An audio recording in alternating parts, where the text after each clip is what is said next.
now. Okay, now we're live. Okay. So everybody, welcome to the Real Review 3000's watch party. This is of Star Wars, the original theatrical cut from 1977. And we got some special people on today with us to watch this. And those special people are, first we'll go with Drunk 3PO. Go ahead. Hey guys, glad to be here. I haven't seen this version of Star Wars in a good minute, so really looking forward to it. Thanks for having me on. That's not a problem at all. Also, we have John Talks on. This is a real special thing for me. I do appreciate you coming on, John. Oh, I appreciate you inviting me on, and I'm super excited to watch this unaltered version of Star Wars. And I want to apologize to everybody in the chat. I'm the reason. I'm one of the reasons why we're so late. I am the reason. Shaun had to go to the bathroom. We put that in the chat already. Make excuses for him having make excuses for Shaun because he ran out of toilet paper.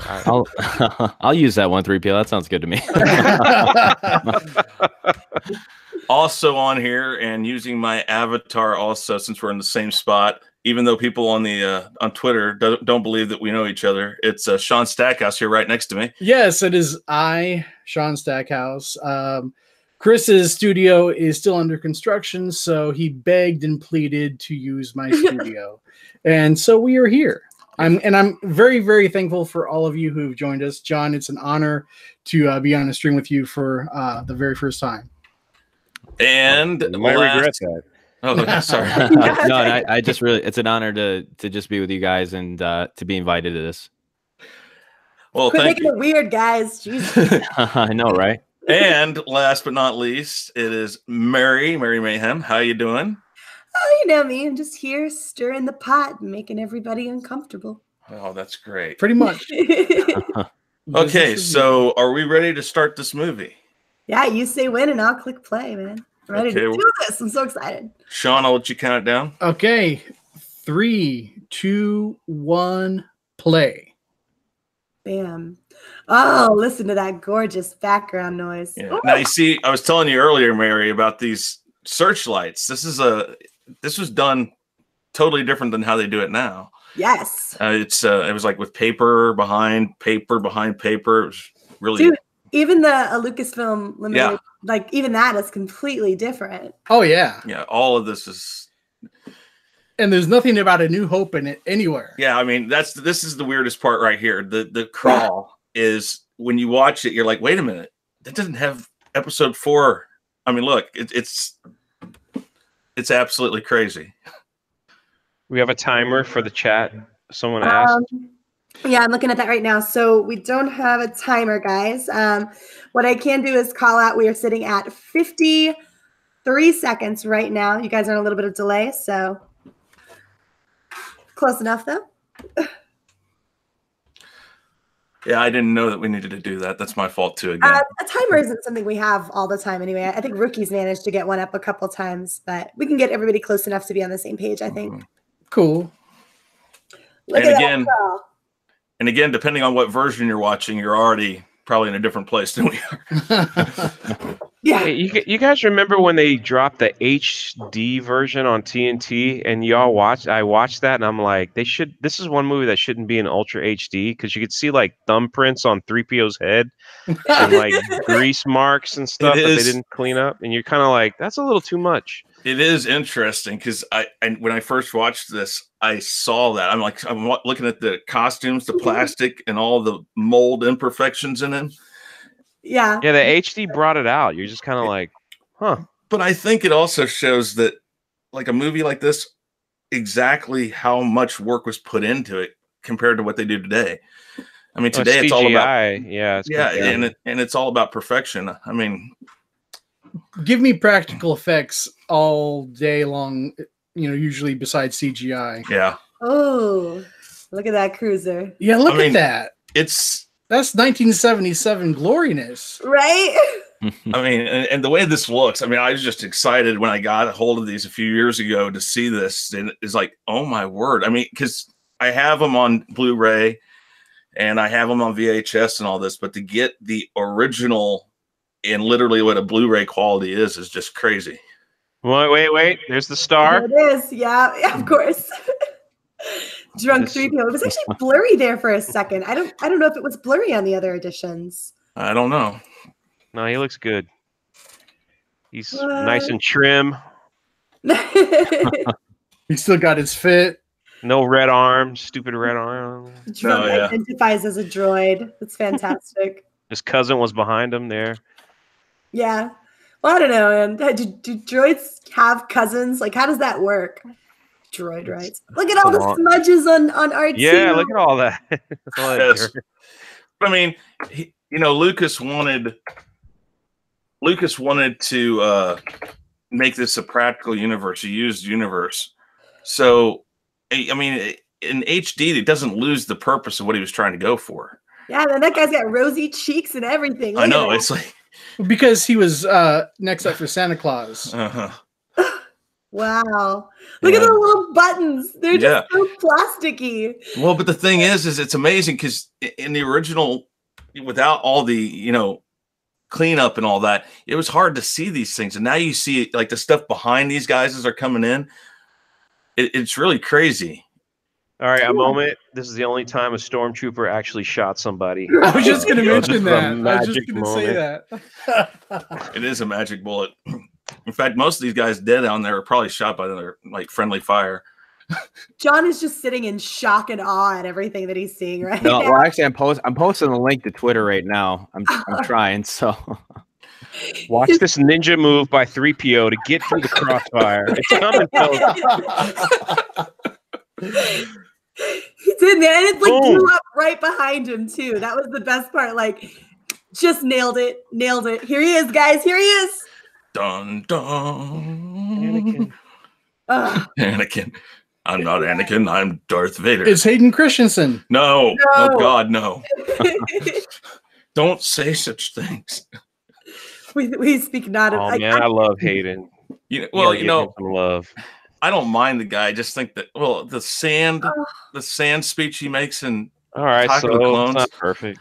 Yeah. Oh God. Guys, here she is. Look at that guy, so limbo in that suit. Just the first time we ever see our princess. Oh, a strong female 42 years ago. Wasn't she just so they kept her deeply mysterious as well for the first portion of this movie, which I thought was a great plan on their part, because the way they clothed her, everything about her screamed mystery, intrigue. Look at her. She's just an utter enigma to you for the first good chunk of this movie. And I thought that was very wonderfully done. I agree. I was watching this the other day, and I had this strange thought when she's in the lockup in the Death Star, and Darth Vader comes in with the probe and all that to try to get her to tell him where the base is. And I started thinking, I was like, going back now, you got to wonder, did she have some of the ability of the Force? Because they didn't get anything from her. And it's kind of like, you look back on it now, you're like, huh. Interesting. Wait, they got something from her with that robot though, didn't they? No. Said her. No, because they had to threaten her with Alderaan. Yeah, and that was the only way they got anything from her. Okay, that's right. But yeah, the mystery part though, you're right. She cool scene right here is where you actually get to see the blasters shoot a stun laser. Yeah, it's the only time in I think all of Star Wars that you ever see that. Yeah. Look at her. Oh, she fell so gracefully. Look at them boots. Look at the Moonwalker boots. I love it. More thumbprints on them. Yeah, and the sludge and the grime. And 3PO isn't nearly as shiny as. Go ahead.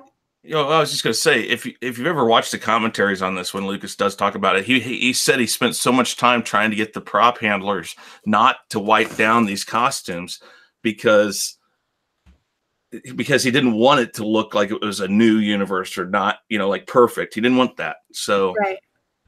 I think putting it in HD almost helps that come across a little better.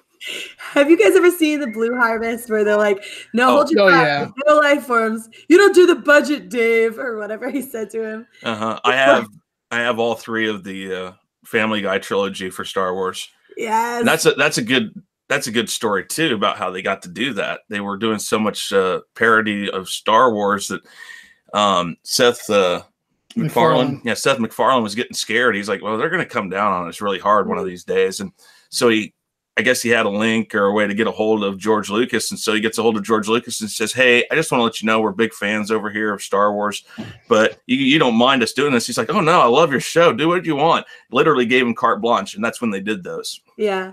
That's the best part about George Lucas and everything is that he was always completely on board with fans making stuff from his universe or parodying it or whatever. It was really probably the most endearing part about George Lucas was that he thoroughly embraced all of us. It's fantastic. Yeah, that was during There's Vader, man. This, I think, like, the best part is you get this real sense of intimidation from Vader as he's walking, like not just that initial part, but everything about him just exudes intimidation. Oh yeah. I think that one of the best scenes in Rogue One was the way they represented him there in the end of it with Vader. Just one. Yeah. Have you never seen it?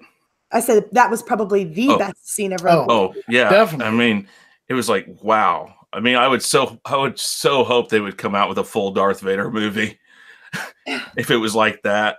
I'm just scared of what Disney will do with things now, though. Oh yeah, I'm too Disney, and here they are. They're stuck in the middle of nowhere. Do you remember this? Like the special edition. It's all like everything's different in the special edition. It just looks different. Well, they CGI'd the sky.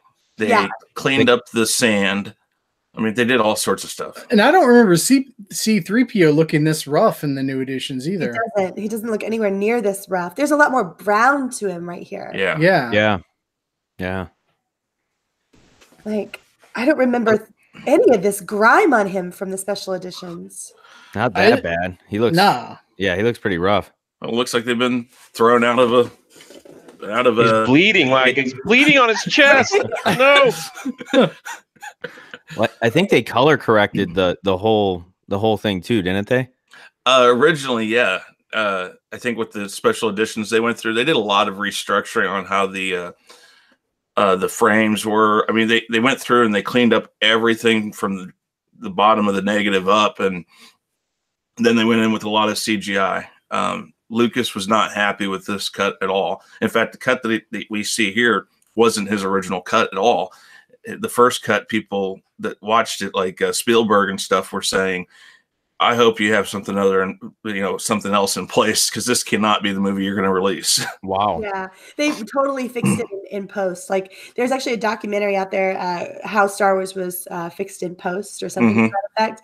And it's an amazing documentary. I would highly suggest people go watch it, because editing is what saved this movie. We would not have the Star Wars that we have today, the fan base, the insane culture that there is around it, had what wound up happening in post happen, because this was only a hit because of what stands alone. Yeah, next to a giant dinosaur. Yep. Right? It's so random there. It's like it's a crate dragon, right? Like a snake, almost like a snake skeleton. I think it's like a crate dragon. Yeah. This is the stuff that Lucas put in there to try to expand the universe he was showing, but it was just so limited what he could do. Right. Yeah. But no, I mean, I honestly appreciate it though. I love these epic wide shots where you get to see like how vast the desert is. It's like a real scene. This is completely different. Yeah. Look at this. The Jawas. What I really hated with the new version of A New Hope, when he added those CGI like animals and creatures, it made it look so stupid. I know. Yeah. Didn't anybody tell him that? I'm like, this just doesn't look good. He had the thought in mind that he was expanding the universe, showing you things you hadn't seen. And but the CGI looks stupid. Well, that's what I was saying. I didn't mind the creatures, but like the lizard things, and I was like, that's a little much. And he definitely, I think, went way over in Tatooine there. Yeah. Ridiculous. And John, when was the first time you watched this film? Probably when I was like 12, maybe 12 or 13. Yeah. Really? Yeah. I was kind of late to the game with Star Wars. Yeah, I saw Return of the Jedi first in the theater, and I didn't even see this one. I watched this March 15th, 1977 in a drive-in theater. Oh, wow. I watched it the day it was released. I was 3 months old, and according to my mom, I cried the whole movie. You ruined it for them. You ruined it. But that yeah, I tell people all the time, this is why I love this series so much, is because this movie was my first movie. This is where my life of movies began, and I think it was a perfect one to start with. Mm. Look at him just carrying him around like he's a dead body. Well, you got to think Kenny Baker's in there. Yeah. Yeah. That couldn't have been that light. He's dead now. Rest in peace. But. Yes. Yeah. Wait, do you think they actually left him in there for this carrying scene? I would think so, because there's moments during some of this that he had to be in it. I mean, I guess they could have taken him out, but I think he's talked about it before, that he was left in this thing quite a bit because it was so hard to get him in there and get it positioned. And what's funny is you can go later on and you can see there's actually parts where he's wobbling downstairs and stuff, which is weird because you think about it, he's a droid, he's on wheels, but he's wobbling down these stairs like he's trying to walk down later on, like when they get to the Millennium Falcon.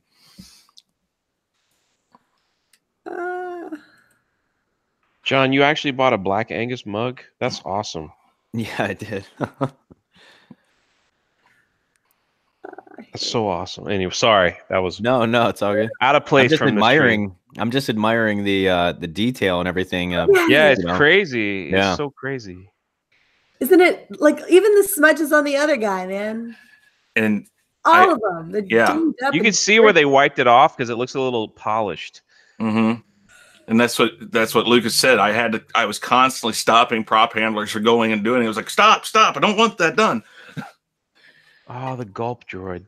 Yeah, I went and watched. There's a YouTube video out there that shows everything that was changed in all three movies, and I went back the other night just to make sure because of how good this looks. I was like, did they not just cut out the added parts?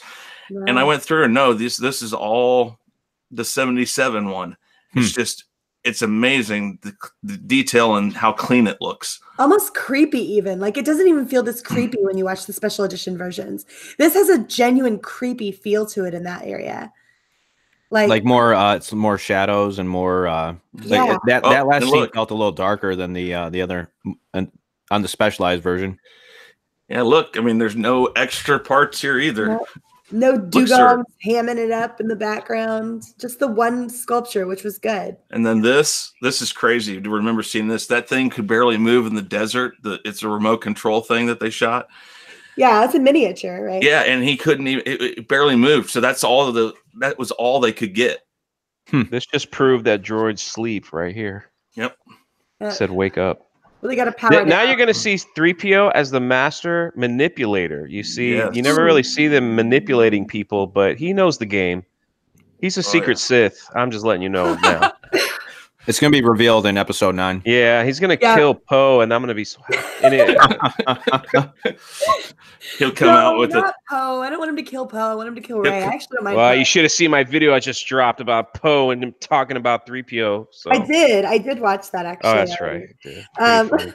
Yeah, it was pretty funny. I think I actually like Oscar Isaacs, but yeah. What is that? What does that thing even do? It looks like a spider. Vacuum. Well, what are half of these things? It's the Vegematic 5 billion.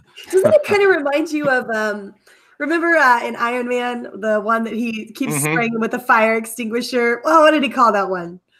Arms or something like that. The chat is hilarious right now. Plugging everybody's channels into the chat right now. Thank you. Yeah, thanks, Mary. It's funny because I don't like this. Just seems a lot more grimier. Like everything in this version, it just seems like I think Lucas really did polish up everything, or quite a bit more. Yeah, Luke's shirt is like filthy. Yeah, it is. And this is an actual. That place is an actual hotel. So I've always wondered, this part right here is about 200 miles from the city where they shot the hotel scenes or the scenes in the pit. And this, there's another documentary about this hut out in the middle of the desert that these fans of the movie went out there, and you can go to this place, and they found it, and it was in such disarray. They actually, I think, crowdfunded it, but they went out there and rehab the whole thing so people can still go visit it because of how it had been hit by sandstorms and everything. Oh man, you missed the R2D2 looks at 3PO like, what the heck are you talking about, buddy? It's such a great scene. Dude, it is. He like gives them that half turn. You know when people are like talking in the movie theater behind you, you give them the half turn. Hopefully they would like shut up. Take the message. Like what? What are you on about, homie? That's right. Give them the half head turn. And R2 is sad. Oh, poor R2. I know, he's almost left behind. Have you seen the part where they actually, there's a theory that R2D2 actually causes this motivator to go bad? No, I've never heard that. Yeah, so if that's true, they're both R2D2 and 3PO are both conning everybody right here. And so that is kind of crazy to think about it. How would he do that, though? I don't know. I'm just saying it's a theory. Yeah, they have use the Force. Don't they have restraint? I'm telling you, he's a Sith. They're all Siths. There's two of them, a master and an apprentice. Yeah. Right. Oh! There you go. Remember, George Lucas has even said in his commentaries that the whole movie is supposed to be told from the perspective of the droids. That's a very good theory. Yeah. We may have solved Star Wars. You know what's funny? If it's R2 like behind it all, like R2 like the real mastermind. We're all like deeply in love with R2 and he's just the diabolical villain. R2 and 3PO has deep knowledge of Jedis, the Rebellion, the Senate. I mean, they're like right next to the Skywalkers almost the entire time. Yeah. Look at the detail of this garage. I think I had that toy. It's crazy because you can see all the little buttons on the computer stuff, and it's like you never could see that before. And I mean, like on the Blu-ray, of course, you can see down the halls and stuff in this, but to see it like this and still be able to see that, it's crazy. It doesn't feel fuzzy at all. Like it feels full and vibrant, which is I love this. Thank you so much. By the way. I've had these for about 6 years. A friend of mine that works in and around 20th Century Fox. I got my actual prop of Han Solo's costume from him, and he gave these to me, and he said, "Hey, man, I don't know if it was somebody from Archives that gave them to him or whatnot, but it's it's definitely a interesting thing, and I am forever grateful for that." Yeah, these are gorgeous. Look at them, man. Just look at it. There's no detail that feels fake here. No. Every bit of it is absolutely alive and real. I'm just astounded. R2D2 looks busted up. Like it doesn't look like that blue thing on the front is on properly. Like someone crookened it. Well, you walk through 100 miles of desert and see how you look. I look good, man. I look good. I've been through Dubai. I know what's up. There she is, guys. This is the catalyst for everything. Yeah, the iconic scene. And the thing is this is cleaned up because of HD, the 720p, but it's not so crisp like it was in the edited, in the edit versions. So it looks better, but it still looks like it still looks older. And there's just this hint of color to her, just a hint. Oh, wow. Just looking at these is gorgeous. And I can't remember how they shot that originally, but even for 77, you got to think that's just crazy that they came up with this hologram look. Yeah. Yeah. Something you can see through all the way. Yeah, I never thought about that until just now, but yeah. Oh, welcome back, Shaun. Thank you. I was on Puppy Patrol. Oh. Puppy Patrol. Sorry. It would be cool to see this like side by side with the with what George Lucas did to really get an idea of like how many changes, how many little changes he made. Oh yeah. I will post on Twitter later the YouTube videos that I've watched to double check these. But there is a guy that went through and did it. Like, here's what changed. Here's what changed. He goes to the minor changes. He goes to most of the stuff he shows is I think the last changes that Lucas did, when he refined it for Blu-ray. But he does go through the little changes of like Kenobi's yell in the canyon. And it's changed like 2 or 3 times. Yeah. So some stuff Lucas has refined over the years since the special edition. Other stuff he's only done it once. God, I love this. Yeah, but I'll post those videos later. Look at him. He just came out of that bath, right? And he looks like he just came out of a bath. Still got a big dent on his rear end. What's up with that? Don't ask. It's George Love. See, look at that big dent on his butt. I don't remember all that. over the place. Yeah, I don't remember the dent either. I think it's because he amazing fell, to have this on Blu-ray though. If they release this again on Blu-ray, wouldn't this be? I think this would sell like crazy. Oh yeah. Yeah. Well, you can go online right now and you can buy the THX remastered copies on DVD for like $60. Some of them are going for individually. So, I mean, it would be a moneymaker. I just don't think Disney's going to do it. No, I will say this. So, Lucasfilm came out like every 5 years with a different version of this movie that you had. And you remember that? They'd be like, oh, get this version. It's got this. And get this version. We added a little bit of this. And I was like, okay. Well, the first change. The milk isn't that blue here. It's honestly gray. Yeah. Huh. Like that milk is not blue. No. They in the special editions in the Blu-ray, they tinted it big time. Uncle Owen gave me daddy issues. That's all I have to say. Is that all? Is that really all that gave you daddy issues? I didn't mind that he got burnt up. No, that's a terrible thing to say. Uncle Owen's the reason why C-3PO has a dent in his butt. Probably put a swift kick on there. That's go out and check those moisture evaporators too. Rookie Critic says this version comes with beer. Yeah, Jeremy's right. 97, 2004, and 2011 were the 3 redos. Where are we at? 24, 44. Yeah, 24, 40, 49 is what I'm at. 50, 24, 51, 52, 53, 54 is where I'm at. Yeah, they did so many redos after 2004 that every time it came out, he had cleaned it up a little bit in CGI. He worked on the Jabba the Hutt scene in this one to make it cleaner, make the climb over the tail look better.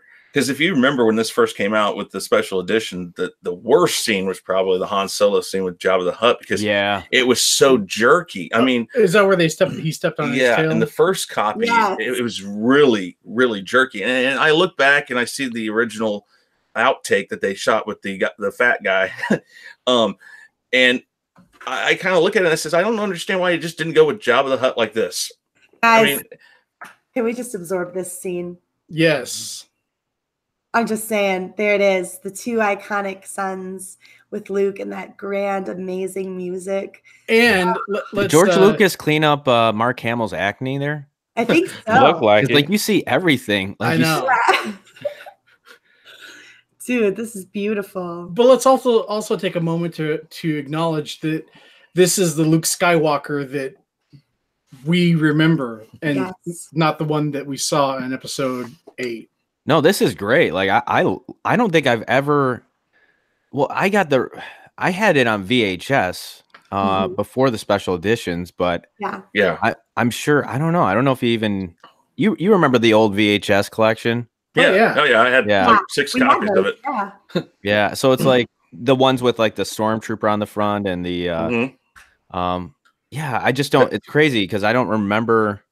It's just. I guess I have the special edition, so it's like now I've seen those so many times. You kind of miss the details. He had the original release of all 3 of them that I had that had the original iconic movie art on the front of each one, and those came as a trilogy. And the first copy I had didn't have Episode 4 on it, and then the next copy was the same one, but they put Episode 4 in 81. Yeah. And then, and then the next one that you're talking about had the Stormtrooper Darth Vader on. I think it might have been Return of the Jedi. Oh yeah, here we go. Well, yeah, you don't have the 3 things in it, but the Well, it's They a had the special edition trilogy. Now, remember this? What they had to do, like the speeder, in order to do this, if I remember correctly, they had to like take Vaseline and fudge it on the actual. And on some of these, you can see that red color from the smudging still on this, and that's how crazy this is. Oh yeah, because I remember him making a big stink about wanting to redo all of this for the with CGI because of that smudging. Oh yeah, I like the smudging. This was an elephant. Those were elephants. Yeah. Yep. Yeah. But it's fantastic, though. Oh, it looks great. Yeah. So creative. Think about that, guys. You couldn't make this 3PO is going to today. get violent here in a minute. Just back up. You couldn't make these today because they used elephants. That's Peter would be on this movie in 5 seconds. Right? Well, George Lucas, because I listened to the commentary a little while back, and that he said, you know, he would have done it CGI, and I'm just like, George, like it looks good. Like, why would you do it CGI? Right? He changed so much. I mean, there for the longest time, he said, "Oh, you know, these movies are perfect." Da, da, da, da. And then all of a sudden, CGI came around. He's like, "Hey, I can make more money." I mean, I don't know if it was about money so much as, you know, when you have that thing that it's your baby, it's your passion, and you want it to be perfect. Yeah. And so there's always a piece of you that feels like you could have done this better. You could have done this better. You could have done this better. Not that I'm saying that money wasn't some form of motivating factor, but there's a reason why he doesn't want these older versions out now, right? Like he could have even more money by making all the options available, right? Like people would have way more copies of stuff. People would have this copy and they would have that copy and they would have this edition. They would have that edition. I really think he just wanted it to be perfect. And there's and I think he wanted his definitive vision out. Yeah. And I don't think this ever was. There's the original Cry. And there's R2-D2 hiding in plain sight. Yeah. The newer copies. The newer copies they added the Rock. The Rock. Like, how in the world would he even get behind there? Yeah. Now, I've read the book of this, and the way the book almost makes it sound is that Luke almost is dead here, and that what he's doing to his forehead is actually reviving him. Yeah, the way that the book reads, it almost sounds like Luke is killed. Wow. It basically explains he passes out because it's the only thing he can do to save himself. But when he's dragged there, it kind of makes it sound like he's almost dead. Yeah. Wow. I actually was not aware of that. That's kind of beautiful. Yeah. Old Alec Guinness, he hated the fact that he was in Star Wars. I know. Signed a 3-piece deal. Yeah, he hated it because people would come up and say that, you know, may the force be with you all the time. And he was more the type of person that wanted to be remembered for Bridge on the River Kwai and stuff like that. And Birds on the River Kwai? No, Bridge on the River Kwai. You know, you would know it from the whistling from Breakfast Club. Oh yeah. Good movie, by the way, too. Which one? Bridge on the River Kwai. Yeah, it is. I mean, he was a great actor, and I think that George Lucas just getting him in on this. Can you ever imagine anybody else? I mean, Ewan McGregor wasn't alive yet, so. And the reason they cast Ewan McGregor is because his facial structure was a lot like Alec Guinness. Yeah. Look who's in the chat, guys. It's proper Jeremy. Well, proper. Don't give him too hard a time. If you like YouTube some interviews with Guinness here, oh my gosh, some of the things he says. He was like, a little boy approached me saying, "Can you sign this as Obi-Wan?" And he just tells him to F off. Yeah, And I'm going, holy crap, dude! What? Like, I think you really hated this movie. Jeez, oh, Pete told a kid. Yeah. And he was like, "Was I wrong for doing that? I just can't." You know, he's like, He goes, I wanted to. Every time a kid asked me about Star Wars, I told him you should go read a book. Yeah, and like stuff like, I was like, what the oh my goodness, dude. These kids like love him, look up to him, and then he's like, "Yeah, fuck off." Like, I know.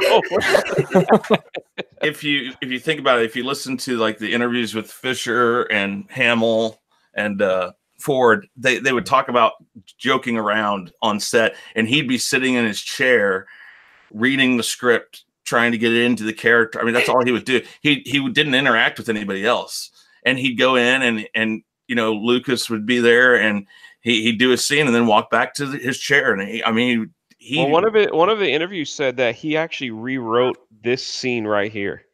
That he didn't like what he had to say. He didn't like George's script, so he rewrote it. Yeah, Harrison Ford did a lot of ad-libbing. He rewrote it and gave it to him and said, "I'm reading this." So he's like, "Okay." But you can't argue with what you got here, man. This is And now this is like one of the most coolest scenes of all of Star Wars.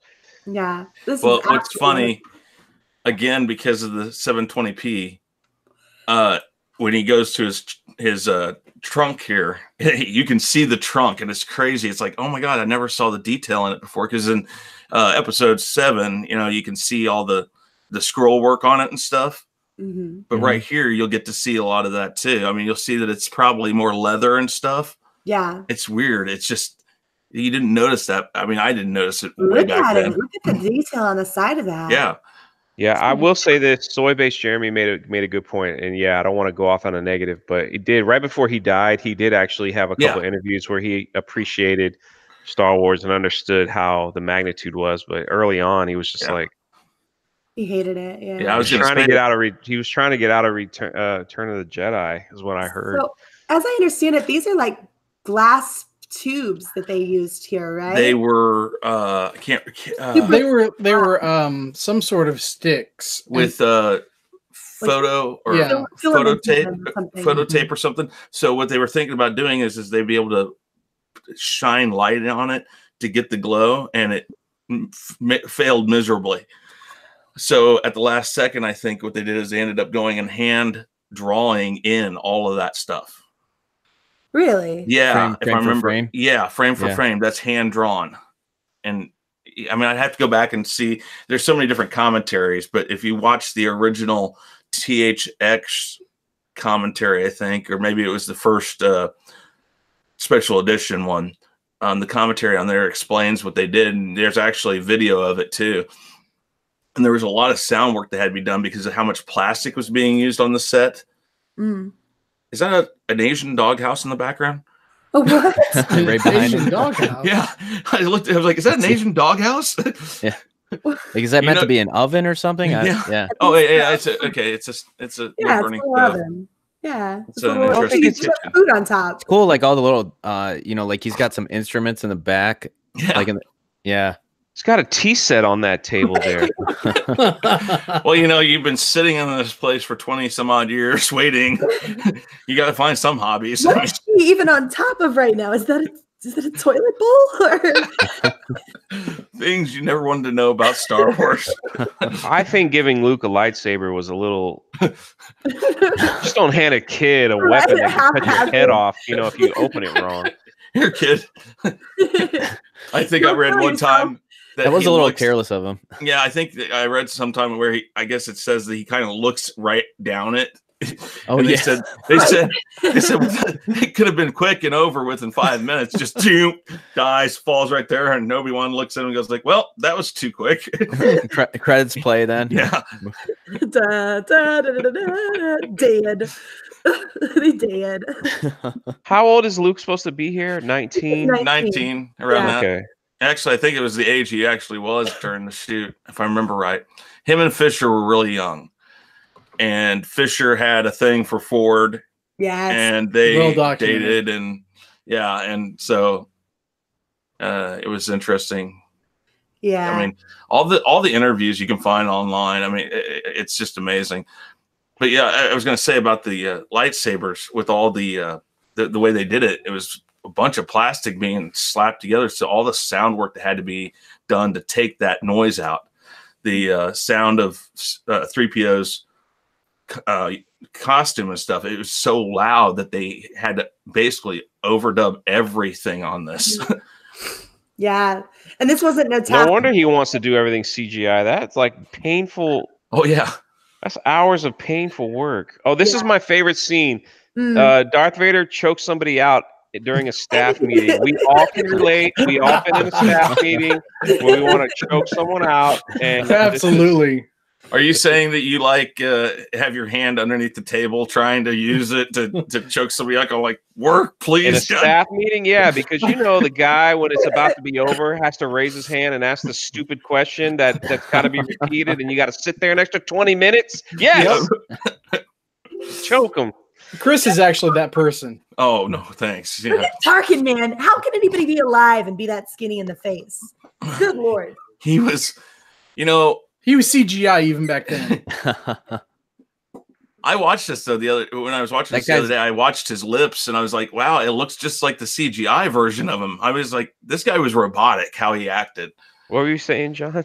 I was gonna say that guy's got Lloyd Christmas's haircut before Jim Carrey ever rocked it.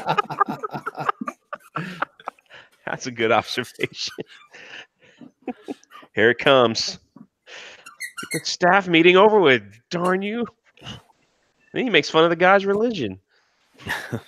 That's so insensitive. Man, Vader's helmet just looks cheap. Yeah. What is that in his pocket? Is that pens or like credentials? It's probably like some sort of food packet. He just shoves it in his mouth and sucks on it or something. He had the performance reviews in his pocket for the staff meeting. They all have them though. It's kind of weird. It's part of the uniform. It's a great piece of acting from this guy here. I will. How did General Tarkin get to boss Vader around, though, like in the scheme of things? Not that he's bossing him around, but he's kind of like... Well, he's holding his leash. There. Well, there's a lot of respect there. Like, if you've seen the Clone Wars and stuff, you know that they had a dynamic even before all of this. So yeah. There's like a legit, I don't want to say friendship, but mutual respect, deep mutual respect there for one another. Yeah, but when Tarkin died, Vader kind of took his spot and just choked out everybody. Did you see that the robot chicken where like whenever he chokes somebody out at the table, they all just dress up in new clothing, like, so Vader thinks he can kill people with neck pinches, and we don't want to piss him off and make him think that he can't, because then he'll pull out his lightsaber and he'll really kill us. So what we're gonna do is we're gonna slap some glasses and a big nose on you, right? See, Hawkins over there has been killed 17 times, and he's like walking around with a giant beard and huge glasses on. So yeah, I love that episode. That the robot chicken Star Wars is so awesome. What the hell is a Millennium? What the fuck is a Millennium Falcon? How can a bunch of teenagers blow up the Death Star? And they were teenagers. Look at that fuzz. There was a super short clip too. It's way longer in the other one, I think. Oh yeah, no, this is, you can tell, you're like, wow, I thought this was longer here. Yeah. Because I think it shows them driving or gives you the distance. Yeah. And there they are, guys. They're burnt. Yeah. Oh, that's sad. You know, this is kind of corpses. You realize that's almost a rated R scene right here. Yeah. It's very graphic. It is. It's super graphic. Look at that, man. They're still smoking. Like, their bodies are still smoking. That is insane. Yeah. Stormtroopers haven't done that to anyone since this scene. Stormtroopers do a lot of first things in here. The stunning, the disintegration. You know, just Lucas wasn't sure if he was going to do a sequel, so he wanted to get all the stuff that these guys could do out in one. Look at all those buttons. Oh, here it comes. Yep. They're about to... I love those buns too, man. They put a lot of work into making her buns look like that, because buns don't look like that. No. Like, I've tried, and I have a lot of hair, and I cannot make that happen. You know what's funny is that this part right here, why does Darth Vader need this probe?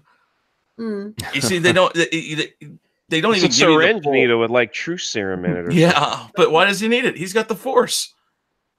I mean, all right. So I heard a theory. Why is that ball necessary? Like, it looks like the needle's already got something in there. I heard a theory on why he couldn't read minds and stuff on certain people, because he lost both his hands, and that's why he couldn't do Force lightning, and that's why he couldn't do some of the things was restricted that other people could do. Yeah. Interesting. Just a theory I heard. I was like, that makes sense why we never saw the Force lightning or anything. Well, no, the Force lightning thing is, I think, actually canon, because he doesn't have his hands. It's very difficult for him to do because he's mechanical. And the lightning would actually destroy his suit if he did it. So that would make sense. So yeah, I'm pretty sure that's canon. Because he doesn't really read anybody's mind either. He's able to talk to people, but not really read their minds. Well, Return of the Jedi, though, he finds out through Luke that she has a sister. That's right. He has a sister. So it's kind of feelings, though. But wasn't that the Emperor doing that? No. It was to drive Luke to get angry. It was Vader who was reading about the sister. All right, guys. Here comes the disagree really with you on that. change. Yeah, this is a huge. This is going to be weird. Oh, look at that! Wait for it. Wait for it. No dinosaurs. No nothing. And my dad owned that car. What's up with that? Like a It was over in a blink too, one of man. those Like, station wagons. like that. Usually, this scene, like I don't remember the last time I saw this like this. It was over in a blink, and all the It's a big annoying droid going through the scene. She's like slamming the other one into the ground. Not in this one. We just get straight to the point. Look at that dirt. Look at that dirt all over There's that. a big dent in 3PO's head. Where did that come from? Well, he did get hit by by the sand people. There's no dent in his head. But he had it before that. Yeah. No, I don't remember. Sorry. No, see, there's the smudge. The smudge. That's nice. Oh, yeah. I think it looks great. It looks like what you would expect to be under something floating. It's like nobody in town. Yeah. I don't remember Here comes this that part. racist bartender. It's terrible. And then the Doombot in the background. There's the one, but they only had a stick in the head to move it with. So that's what you'll see. If you watch it very carefully, it wiggles just a little bit. Wiggles, yeah. Yeah, it was just like a big dummy that they had a big. Yeah, I remember that, seeing that in an interview. It was just a big dummy that they had a stick in. It just wiggles a little bit. All these towns, all this stuff you see here, these are practical places that are still there. And you can go on Google Earth and find some of these places. It's crazy. Yeah, wasn't the base in that looks perverted. I'm sorry. the base? There's the wolf instead of whatever else they put in there. They only had like 7 masks. They said so. Every one of these shots, they had to switch masks around so you could see different things in different angles. I like it though. It's so awful, so mean. There's the devil. Mm-hmm. Have you seen the Robot Chicken skit with them with the band in it? Yeah. The guys play a song for me, and it's all the same song. It's like, oh, we know this song. Same song. Dude, I love See back there, R2D2 trying to wobble down the stairs. It's kind of funny. It's like, see, look. He's like, oh, guys. Oh, guys, I'm back here. I need some help. What a horrible. Everybody hates R2. Yeah, well, and this is, it was totally droidist. Get out of my bar, you creep. Look at the face he gives him. He did like tug his shirt though. Like, who does that? You know, like that's kind of. Well, you're in a place that supposedly all these scoundrels and villains are in, and you're pulling the bartenders. No wonder he almost gets his head chopped off here by these guys. By the Walrus? The guy was just trying to paint. No one knew what he was saying. He was saying, excuse me. Look, that's what walruses do. Have you ever seen a walrus live? I can't even say the word walrus. How do you say that? What happened to this guy? What happened to this guy's face? Do you remember in Rogue One where they pass them or whatever, they see them, and you kind of get that, but it didn't look like this. It did not, I don't know, it didn't look quite like this. Pig nose. I can never. And this right here, think about this. Obi-Wan is trying to hide. He doesn't, he's supposed to be trying to keep people from knowing he's a Jedi. And yet here he's doing all these things. He's out in the middle of the desert. You know, he's a wizard. Everybody knows he's a wizard. He cuts people's arms off with the lightsaber. How is he in hiding? Really? I mean, he's got a lightsaber. Who cares? That guy's smoking hookah. That's what I think. Yeah, it's a weird hookah bar, but then again, you might be seeing those things if you smoke the right hookah. We have not seen one dismember. Well, somebody's limb get chopped off in the Disney Star Wars movies. Nope, not Am I wrong? No, you're not wrong. No, like 30 minutes into this one, we're already got one. I thought that. No, you're right. Wow. No, even in that Vader scene in Rogue One, he never chopped a limb off, or looked like he cut the guy in half that he put on the roof, but you don't really see it. Yeah, they don't show anything like that because they're Disney. Why is it okay to blast someone though, but not to chop their limb off? I don't understand. Who knows? I love it. I love the hairdos. It's like This makes me sad because Chewie's gonna die in the next film, and the No. Falcon's gonna explode. It is. It's gonna happen. you think they're gonna kill the Falcon? Oh yeah, I think they are. I think they're gonna crash it. They don't want anything to do with the classic characters or their set pieces, man. They want to kill it all. Yeah. What's the point of even doing the next? I don't even care trilogy? anymore. Luke was my favorite, and he's ruined. Yeah. I don't even care. Kill them Don't make all. me Get them sad right out. now. Get them out their hands. So they can't ruin them anymore. I'm So you have relishing Chewie's this classic movie. Christmas. I want to see that stuff. Look at that ammo belt too, man. Like you can even see, like, God, man, even that looks amazing right here. And the fur, the way everything lays, it's perfect. Ah, it's Peter Mathau in there. That's pretty cool. With black eye paint. I never understood why everyone got so worked up over Han. I really always felt like Luke was quite a bit cuter, at least in terms of physical appearance. Yeah, that's what I thought. Huh? Hello? What? Han's got the charisma, though. I think it's that bad boy characteristic, though. It's the bad boy. Maybe. Here's this guy that knows what he's doing. He doesn't care. He's going to do it anyways. And Luke's here going like whiny. I can do this. We don't need to pay him. We don't need to do that. I can do everything. And I'm not talking down Luke's character in this, really. I'm just saying that I think that's kind of how people viewed it. Here's a very confident person, but you can tell, like right here, he's talking about how much money they're going to get paid. And he's like, hey, I could be saved now. He underneath, Han Solo is very vulnerable. He just doesn't. I think he's desperate. Yeah, he is, but that can exude what appears to be confidence. Oh, here we go. Greedo, he's so plastic. Yep. He's so plastic. Who wants to watch the new trilogy? Where? What? I'm reading. None of y'all are talking chat, people. I'm sorry. Shame on you. Sorry, no. Okay, it makes the ending of the Return of the Jedi meaningless. Oh, interesting. Really? Yeah, Chris, you got to read out some of the chat stuff. Who wants to watch the new trilogy where every original trilogy character has regressed? It makes the ending of Return of the Jedi meaningless. Guys, Han's about to shoot first. Yes. Well, he's about to shoot. I forget who it was on the stream the other day. It says he shoots. He doesn't shoot first. He just shoots. Because there isn't a second shot. You're right. Here we go. Oh, I've been looking forward to this for a long time. Look at that. Boom. Boom. There it is. He just shoots him. He fried him. Fried Greedo. Yeah, there's no like head ducking to the side to avoid the shot. No, man, he just murders him in cold blood. Doesn't this remind you of like the classic Old West when he just flips a coin at the bartender saying sorry? He's a gunslinger. And why they ever changed that? I don't know. See right here? Caitlin says, Han shot first. Fight me.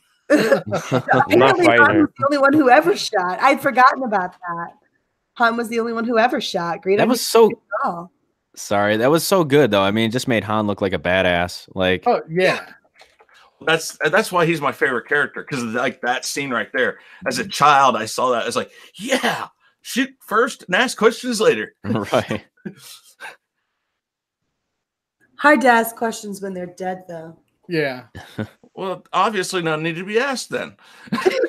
No questions needed. I love they just come and tap on the door. It's locked. Let's go.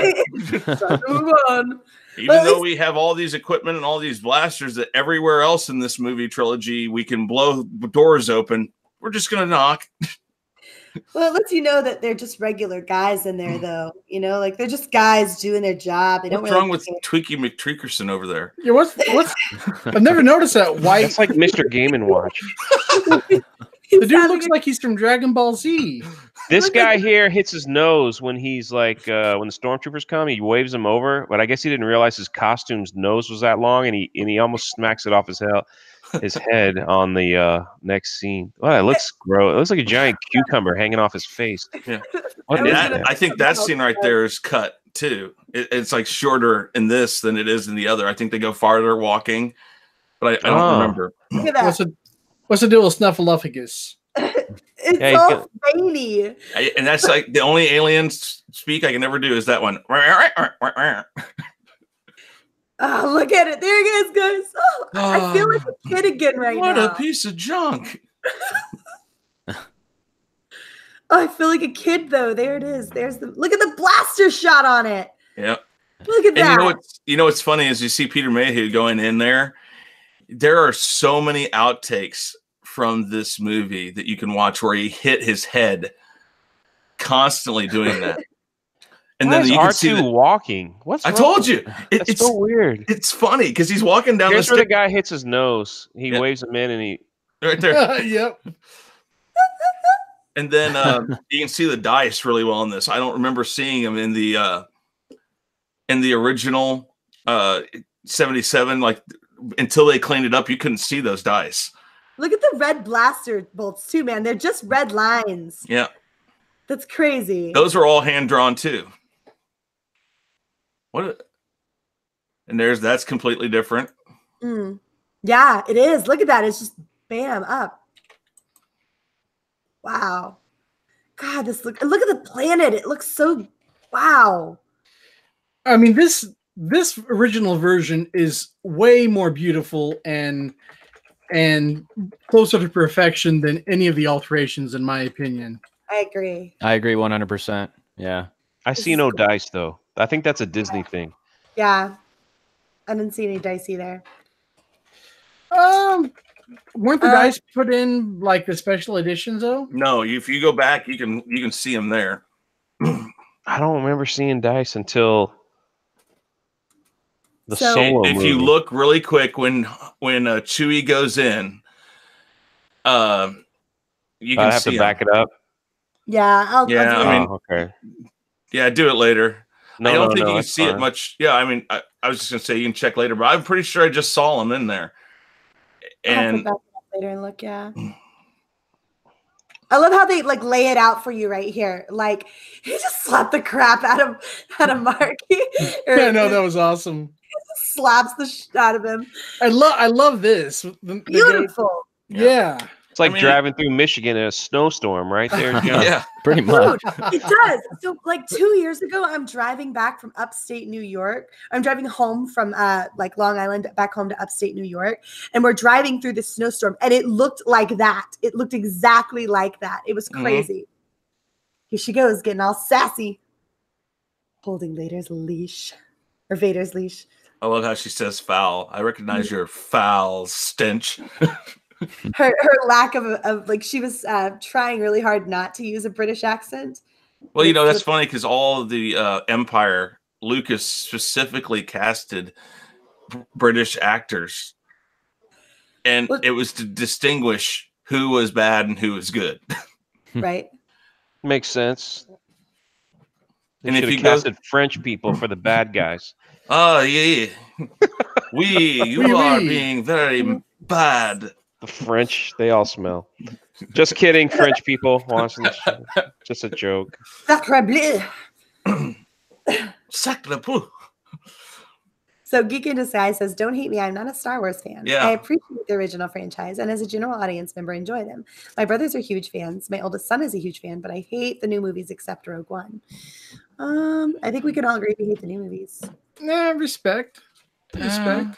You like what you like. Look at his face, man. It's all like It's very robotic, though. I watched his lips during this scene, and because I wanted to know, because I know a lot of people complained in Rogue One that his lips were very fake looking. Yeah. So my question is, how can Darth Vader be this close to Leia and not sense that he is her father? She doesn't know. She has no doesn't idea. know. Well, I they know she needed to does throw know. her out first so she could fly. Right. Yeah, just shoot right through the glass and throw her out there. Just let her fly through space. I love the noise of that. Yeah. Look at that.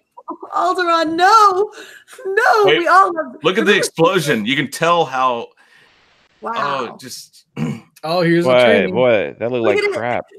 Floating through air. It looks It's like they so- slowed it down, I think. Yeah. This is the training that Rey never got, guys. Yep. Alderaan blowing up had a bigger meaning after the prequels. It was like, wow. It did, but even after the first one, The you senator still was on there. A lot of people were there. Exorcist Look at that. You're right. They pointed out right here. Get on with your exercises. He's taking this trip to show Luke the very beginnings of what it is that he needs to do and how to do it. They take great care to make sure they develop Luke's abilities in this. And he never even really uses the abilities like in this movie that we see him develop here. So this is just sort of the beginning part. Like they know not to even let him bust this out in this movie because it's too soon, right? Exactly. Yeah. Fantastic. Look at those little holograms. This scene always blew my mind when I was a kid, man. They look more solid in the special edition. Yeah, they look well, I mean, what I remember before they did all the cleanup is it looked very blue. I mean, because it was the negative was so old. We all know Chewbacca wouldn't do anything. That was just a ruse. You know that now, but at the time, you're like, oh, don't with Chewie. Here we go. He's getting it. He's getting it, guys. Like he's getting it right here. See, this was the scene where in The Force Awakens, I loved it, where Han was like, it's true, all of it, because it brings you back to this scene where he's like, hokey religion is. Yep. I was like, oh, see, they start. Oh, freaking Ryan Johnson ruined everything. Sorry, had to get that out. It was building. Like it gets blasted by the remote. Oh, Han. Oh, you don't believe in the Force, do you? Oh. It's true, all of it. The Jedi, Luke, such a cool scene in The Force Awakens. Yeah, it was. The reason I think we all got kind of quiet there was because we were sort of just absorbing this moment between Luke and Han and where they were sort of beginning their friendship. I was actually having a sip of beer, but you could say whatever you like, Mir. What I was doing right there was absorbing this. Still never invite me on a stream again. No, John hasn't had me on the hour. That's why all this stuff is happening. I'm just kidding. I'm kidding. Oh, we got to change that.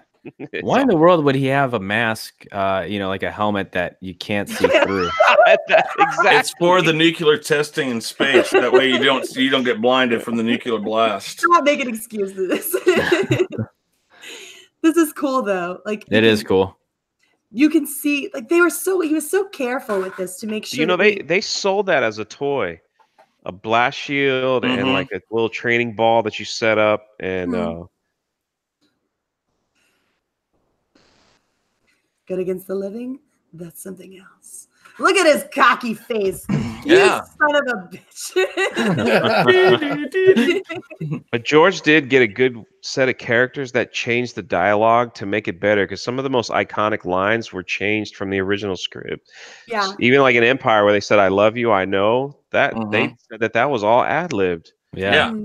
Yeah, it was. Well, they were shooting it in Kirshner, or is it Kirshner? Well, we can do that next stream. Sorry, I didn't mean to throw in the. No, but that was definitely the thing that they had a lot of liberties during this. I mean, if you watch all the old interviews with these guys, it was a playground when the cameras weren't rolling. They became a really tight knit group together, and I think that helped the movie out tremendously. Definitely. Well, it's funny too because like George Lucas, he really like you had the actors ad-libbing, you had the editors, we're making changes to the movie, to kind of like make it more cohesive and and then you had even his director of photography. George would tell him to set up the camera here and here, and he was like no, like even his director of photography wouldn't listen to him. Yeah. So it's kind of funny how collaborative like of an effort it was and how well it all turned out. Like you're right. Well, George, go ahead. Oh, that George didn't have his hands all over the entire thing. Yeah. Well, as good as he is, and don't get me wrong, I'm not like I think he's amazing, but I like the photography in this movie. Like I might like it less if George had his way with it. Well, and I think that's what we can say about the prequels. George had too much control over everything in the prequels, and I think that's maybe why we don't like them quite as much as the originals. That's a space station. Yeah. I love that line. Yeah. Just in his look, in his eyes, and look at how very obvious the difference is between the TIE Fighter in this and it is in the special editions. It's just kind of hovering there. Yeah. It's really not moving that much. And Shaun, I have to correct you. I feel Episode 3 is the greatest Star Wars movie ever made. Well, And we we're can all talk wrong about that on sometime. a later stream, but I'm just saying. So what time are you all at right now? Just to help everybody in the chat sync up. I'm at 102:40. yeah. Actually, yeah. Man, here. I'm a couple seconds. I'm at 102:45 right now. Yeah, we just passed that. So Okay. I mean, and just the fact that none of this, I mean, this is all practical effects that they put out there or matte paintings. I mean, the amount of matte paintings they did in this movie. Where do you think they are right now? That Some museum, or they're in his house? Probably his unfortunately, I house. wonder if they kept them. I'd love to know that. I think that would be an excellent documentary to do, like they've done, for like rebuilding the time machine from Back to the Future or any of those things. It'd be neat for somebody to go track down where some of these matte paintings are if they're still around. Dude, and I bet you a lot are still at look Skywalker at that! Look at how Ranch. crappy that looks. Yeah. Oh wow. Anyone in the chat know what happened to the matte paintings from the original Star Wars? Somebody might have information. Just throwing that out there. Somehow I got a little bit ahead of you guys, I think. I'm not sure exactly what I did. What time have you got right now? 103 what? 103:48 and 103:50. Okay. So I'm sitting at 103:53, 54, 55, 56. Are we on the same point now? Pretty close. Yeah, you're about there. Okay. You're just seeing like random people running. Okay. Just making sure. According to the law, the crew abandoned ship or the log. Okay. All right, cool. Perfect. I don't know what Did happened. you find any droids?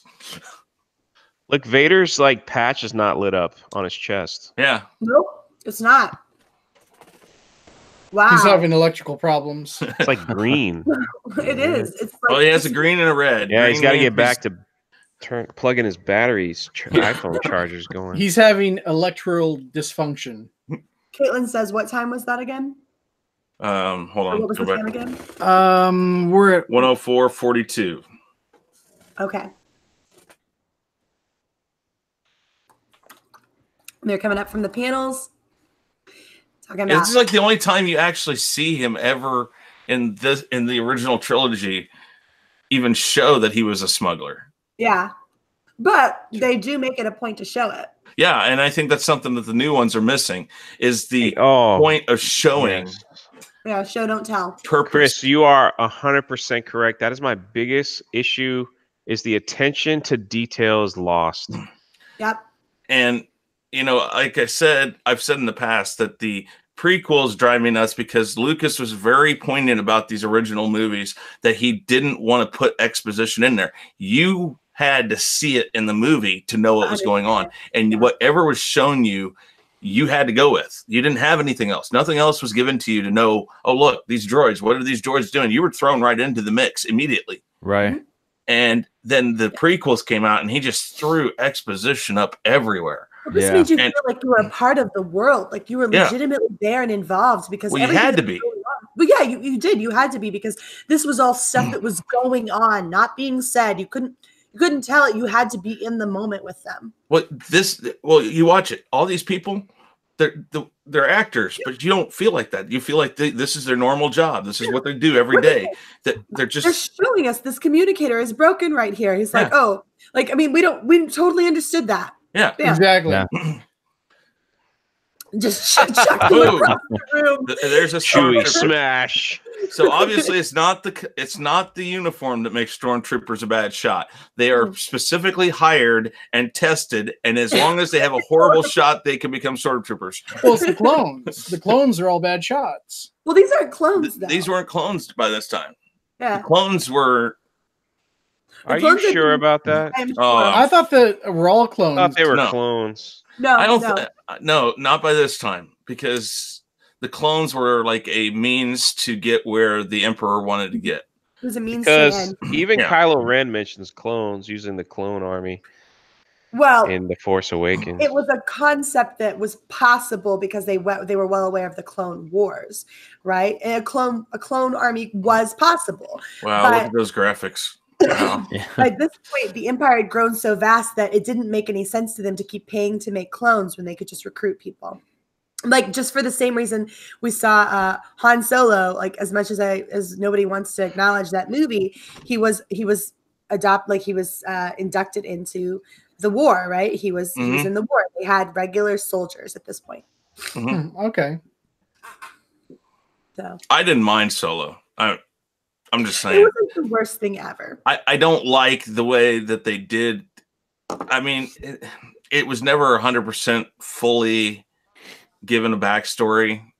There's been hints that he was a part of the Empire as far as being trained, but it never sounded like it was fully he was, recruited or whatever.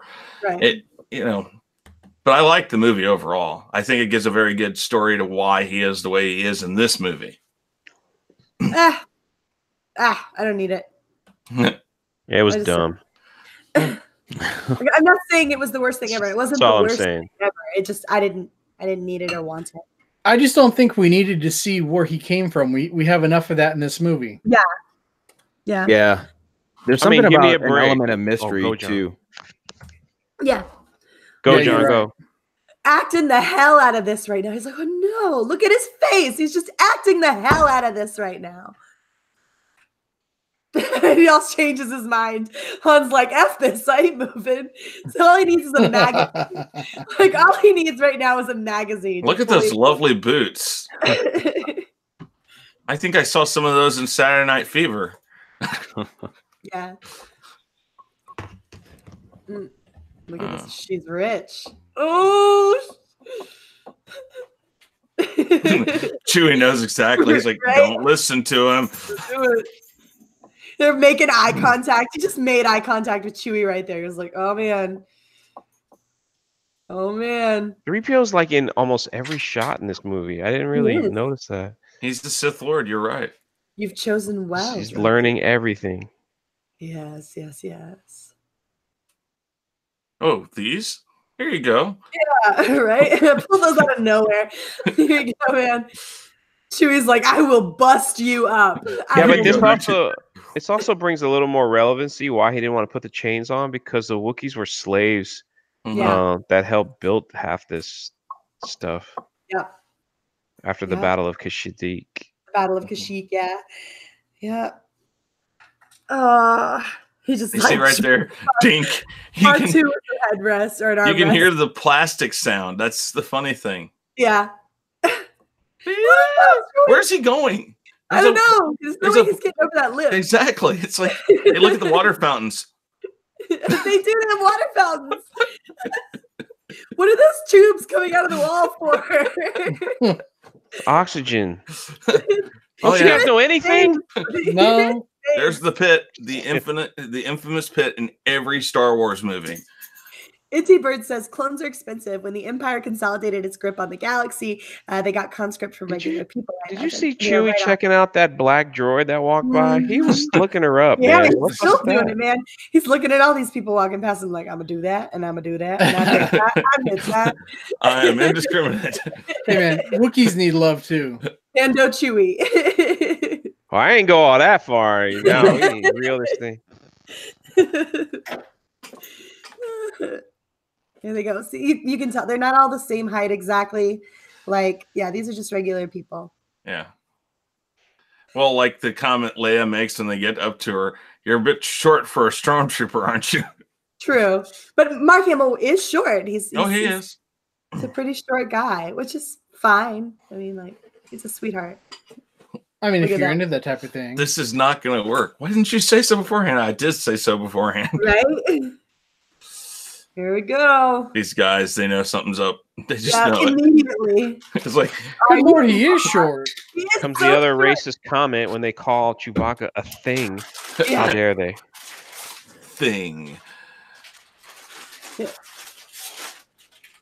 Yeah, I wasn't notified. I'm a god around here. I wasn't identified. I wasn't told this. I know. Doesn't it feel smaller too? The whole room feels a bit smaller, doesn't it? Well, I think they did some expanding whenever they added all the extra stormtroopers and stuff in a lot of this. Again, it's very obvious that all the like the minimalization of this when they added all the people in the special editions to give it a bigger feel. I just still prefer this so much. It feels very real to me. Woo! You did. I love how they made it a point to hit all of the freaking cameras too. That was a great add-in. Details. Yeah. Han's talking, and this is so funny. Everything's fine. How are you? It's like, how are you? just look at how he acts too. Everything's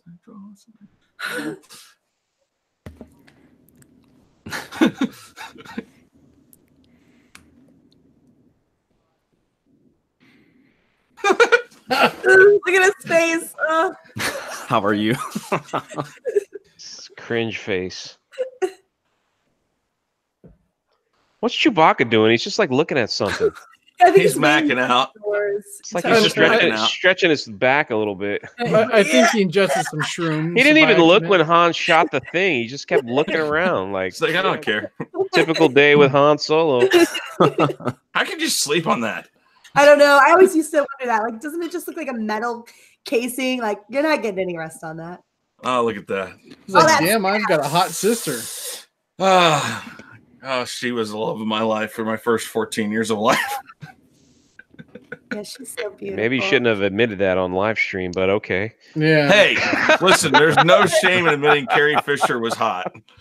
Oh, I didn't say that. You said something different. Your life, man. For 14 years. For 14 years, yeah. You implied some deep, dark, like.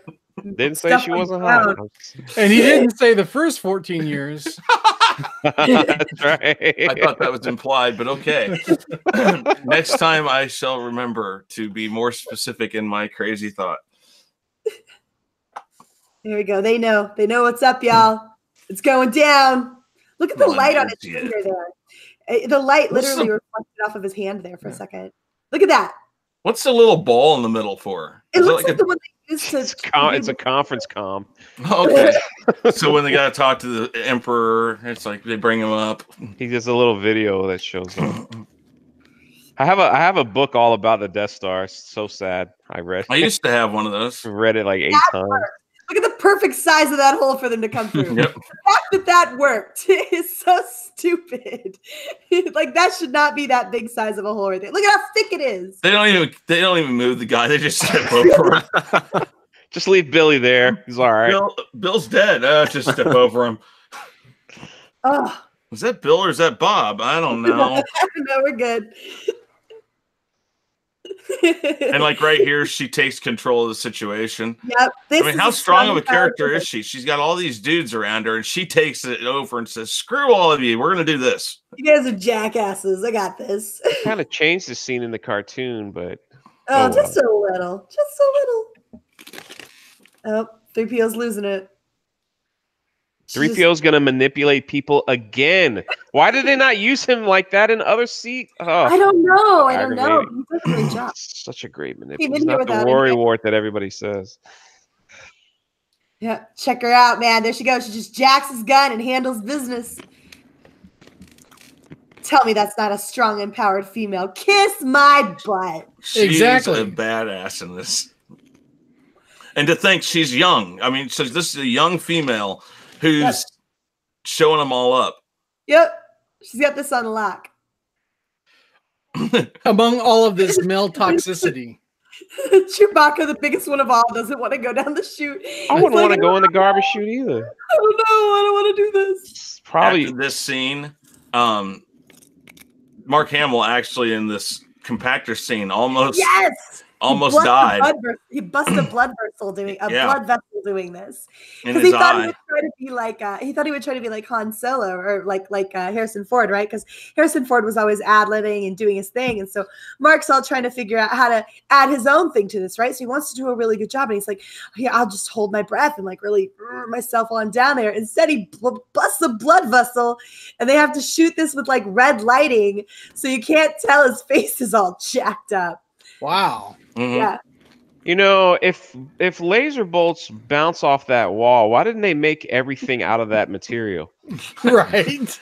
It's a trash compactor. It has to handle space trash, so it's a special material only for that, and it's probably Throw it on the Falcon, man. Come on. But it's so expensive Dude, that they have. you know, Freaking Empire. Like, trash tries to escape all the time. You want to make sure it doesn't get out. Look, there it is. It's a tinkle. It's gross. But you can tell they're just using like massive amounts of EVA foam for all this stuff in here. Like it looks great and everything, but it's just a massive amount of EVA foam. Look at that. It's just floaty foam. Oh, gross. The thing is like a periscope. It just pops up. I'll never forget the first time I saw that. It freaked me out so bad. I screamed and jumped in my dad's lap, and he's laughing at me like I'm an idiot. Do you think they just reversed that shot when the tentacle went around his leg? I think so. Yeah. Yeah, probably. Shoot it anywhere. But this part right here, I think, is what I was told is that this is where he burst it right there, is when that was around his neck. And then he went back down, but it had already happened because of how tight that was around his neck or something. I can't remember. I know it was definitely in this scene, and you're right. They had to shoot it in red, and I think in a couple other shots during the rest of the movie, you actually see it a couple times. Her beautiful white dress is all grimy now. Oh, look at her beautiful face. Oh, I love you, Carrie. I love how they kind of milk this scene. Like for a second, you think like, you know, he's going to come back up, but no, but for a moment you're like, oh God, he did. He did. Yeah, and you know, in 1977, people hadn't seen anything like this before, so who knows what they were thinking. Yeah, you didn't know who was going to live or die in this. You know, I think that's one of the reasons why I wanted to do it with the original cuts is that I kind of want to show this is what we had growing up. We didn't have anything else. We when this was over, it was over. We didn't expect a second one. And when they announced that there were going to be others, we actually, you know, we had to wait 3 years. And after that was done, we still didn't know what was going on fully because now we knew we didn't have the whole story, but we had to wait. I mean, it's a different feeling. Like I've said a lot, it's just really different to have to wait those 3 years. Here we go. Ready, guys? The bump right there. Bam. I think it's. He's like rubbing his head. Yeah. Wow. Through the mask. It's such a great mistake there. Well, and that he left it in. That was the best part. I mean, look in the closet. You can see in the closet and everything. It's just crazy. Lee Cole in the chat says no one wanted to go in the garbage chute. The Wookiee was the only smart one who liked at this guy something. Yeah, I agree with you, Lee. He was the only smart one. Down there, it's nasty. Lee Cole's a good guy, guys. Here comes the manipulation. Yes. Maintenance.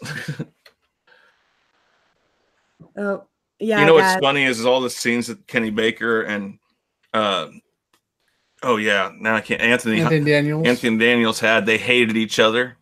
Oh, I guess Kenny Baker didn't hate Anthony Daniels, but that's so sad to hear. He had a hard time. He would like go and say something to talk to him, and Anthony Daniels would be like, "Why are you talking to me?" Like it was, who do you think you are? I'm Anthony Daniels. I'm the, you know, yeah. You go look at some of those interviews. It's what a douche. Gosh. Oh yeah, no. And if you watch like the commentaries or the stuff on the special edition where it talks about just generic things in the documentaries and stuff they put on there, Anthony Daniels comes across like he is such a egotistical asshole. So would you say then that Kenny Baker looked up to Anthony Daniels?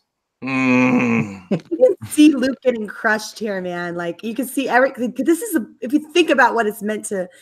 Like there's all the weight of all this stuff being compacted around you and onto you. Like there's serious tension here. Oh yeah. There's serious tension here.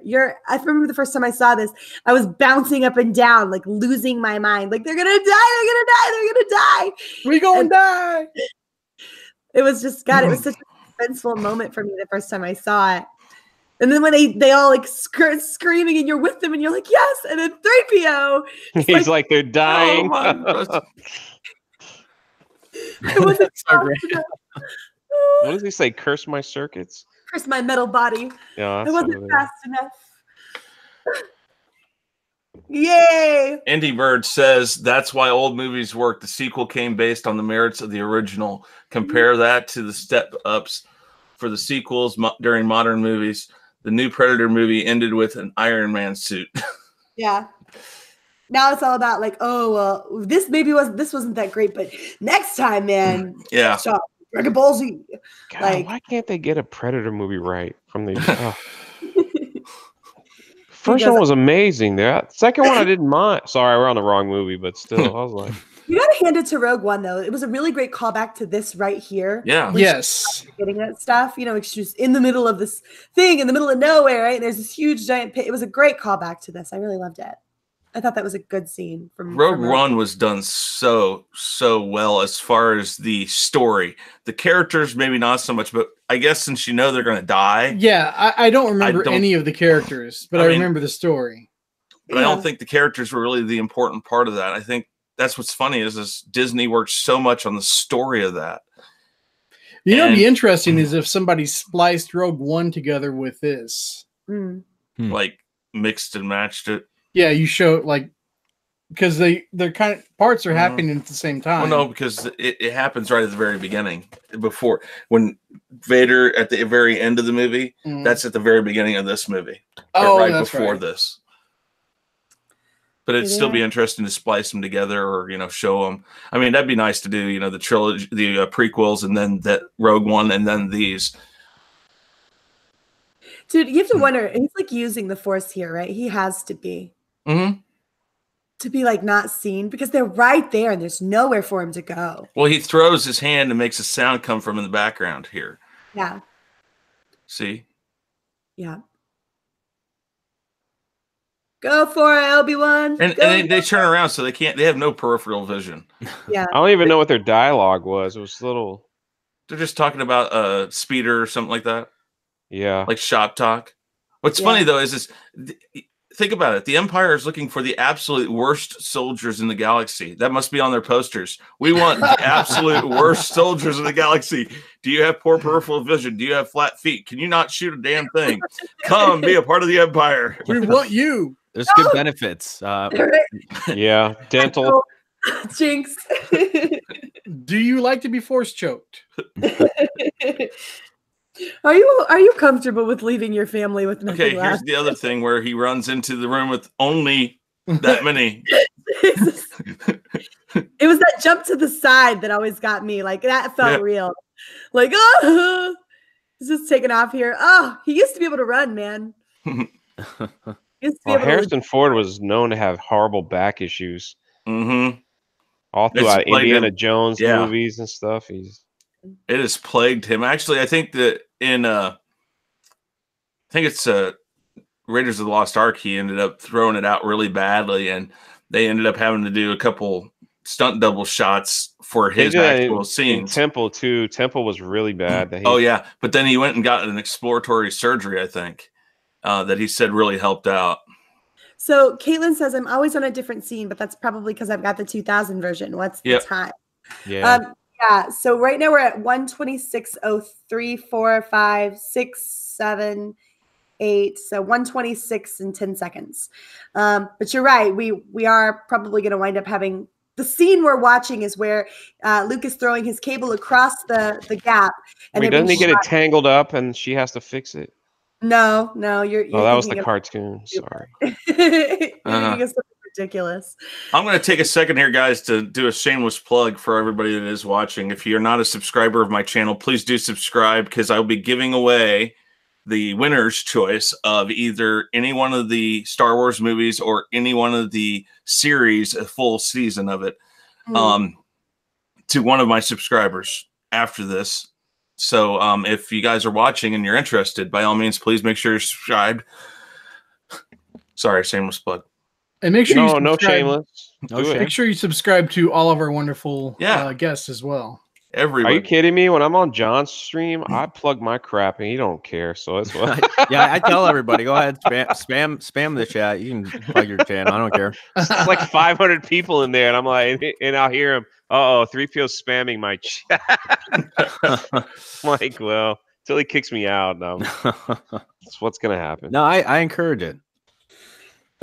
So I just plugged in Drunk 3PO's channel, and Shaun Stackhouse's is the one right below that. I forgot to write or type in Shaun Stackhouse. My bad. Nice job, Mary. Yeah, Mary. I fail. I'm a terrible mod. Here's the scene where his lightsaber, like, it doesn't, or you remember when he's fighting and it kind of like fizzes out. Yeah. Yeah, like the batteries die in it. Yeah, it's weird. It's weird. Well, it's the angle. As big as it's mine. the angle that it's shot at. So they were looking straight down at it. So it's when he waves it. They had to be it's so weird careful with this right here too, because you can see the dust, man. yeah. It's weird. Ooh, the turnaround. I forgot about that. Yeah, he shows some moves. Obi-Wan with the classic spin move. Mm-hmm. Still got the Right hood there. up. See, Like, right there, you care. can see what they used for the actual. It has that tape look on it. It's so weird.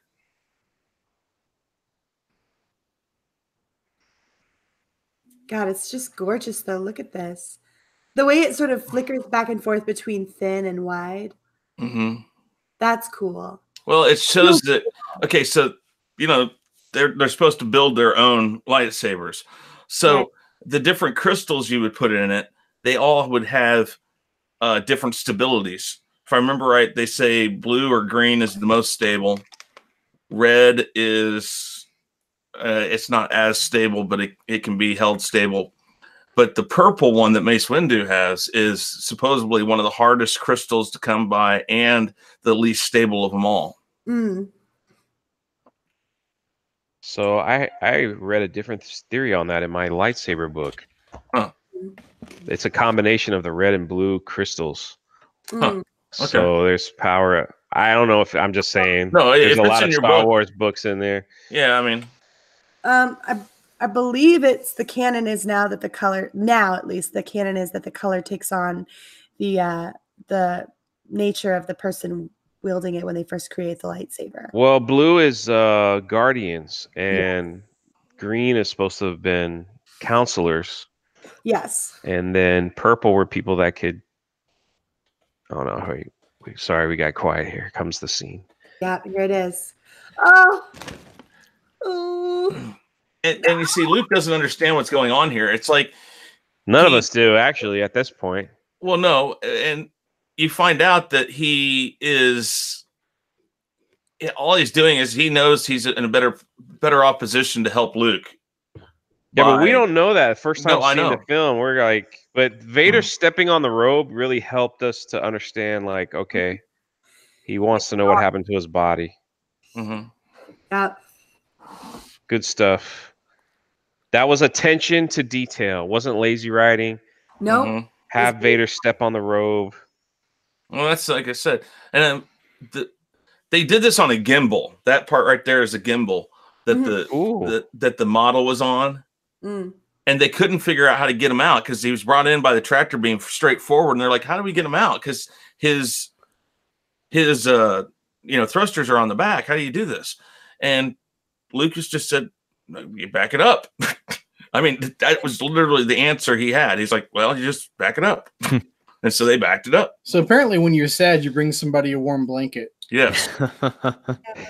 And soup. And sandwiches. You know what? It would work for me. I would feel better if somebody brought me a blanket. And Like you're sad. You must be cold. Here. Exactly. Not in Florida. You bring somebody a blanket in Florida, you look at them and you're like, what do you want me to die here? You want me to sweat to death? What are you trying to say? Get that thing out of my face. Go get me some ice cream or something, or maybe a milkshake. Then we can talk. Guys, but space is cold, remember? And he's from Tatooine. It's a warm planet. Yeah. If only they had Rey in this scene. She could shoot 3 TIE fighters in one shot. I know. First time. She could have saved Obi-Wan. Yeah. I love this scene. Yeah, there's a lot of tension built, and the music behind it. Oh yeah. The music just screams, "Oh Lordy!" I actually liked Finn when he did this in The Force Awakens too. It was kind of like, this is cool. There were some good throwbacks in The Force Awakens. And Yeah. they had such a good chance to make it so much more. I know.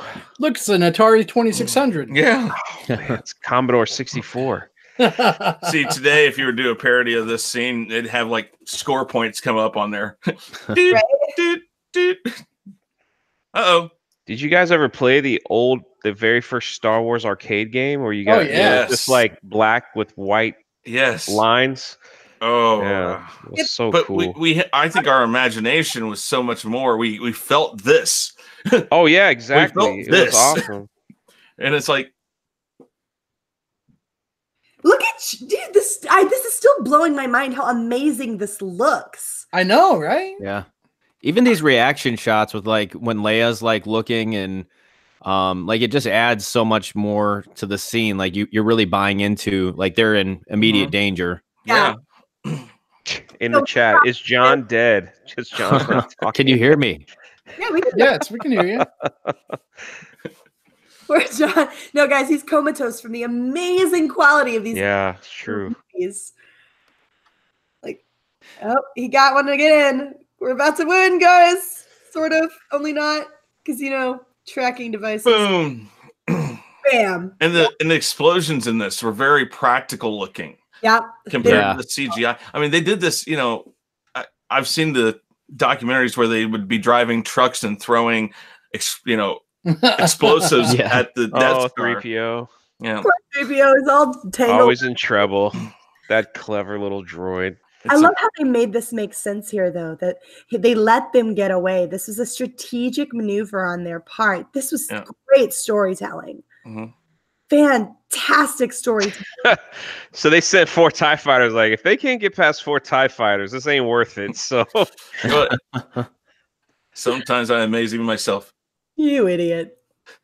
Leia knows. I know. She's like, but you see, this even shows you that she has an understanding of military strategic planning. She knows what they're doing. Yeah, that's pretty cool. I mean, and he's so arrogant, he don't believe it. Yeah, he's like, yeah, whatever.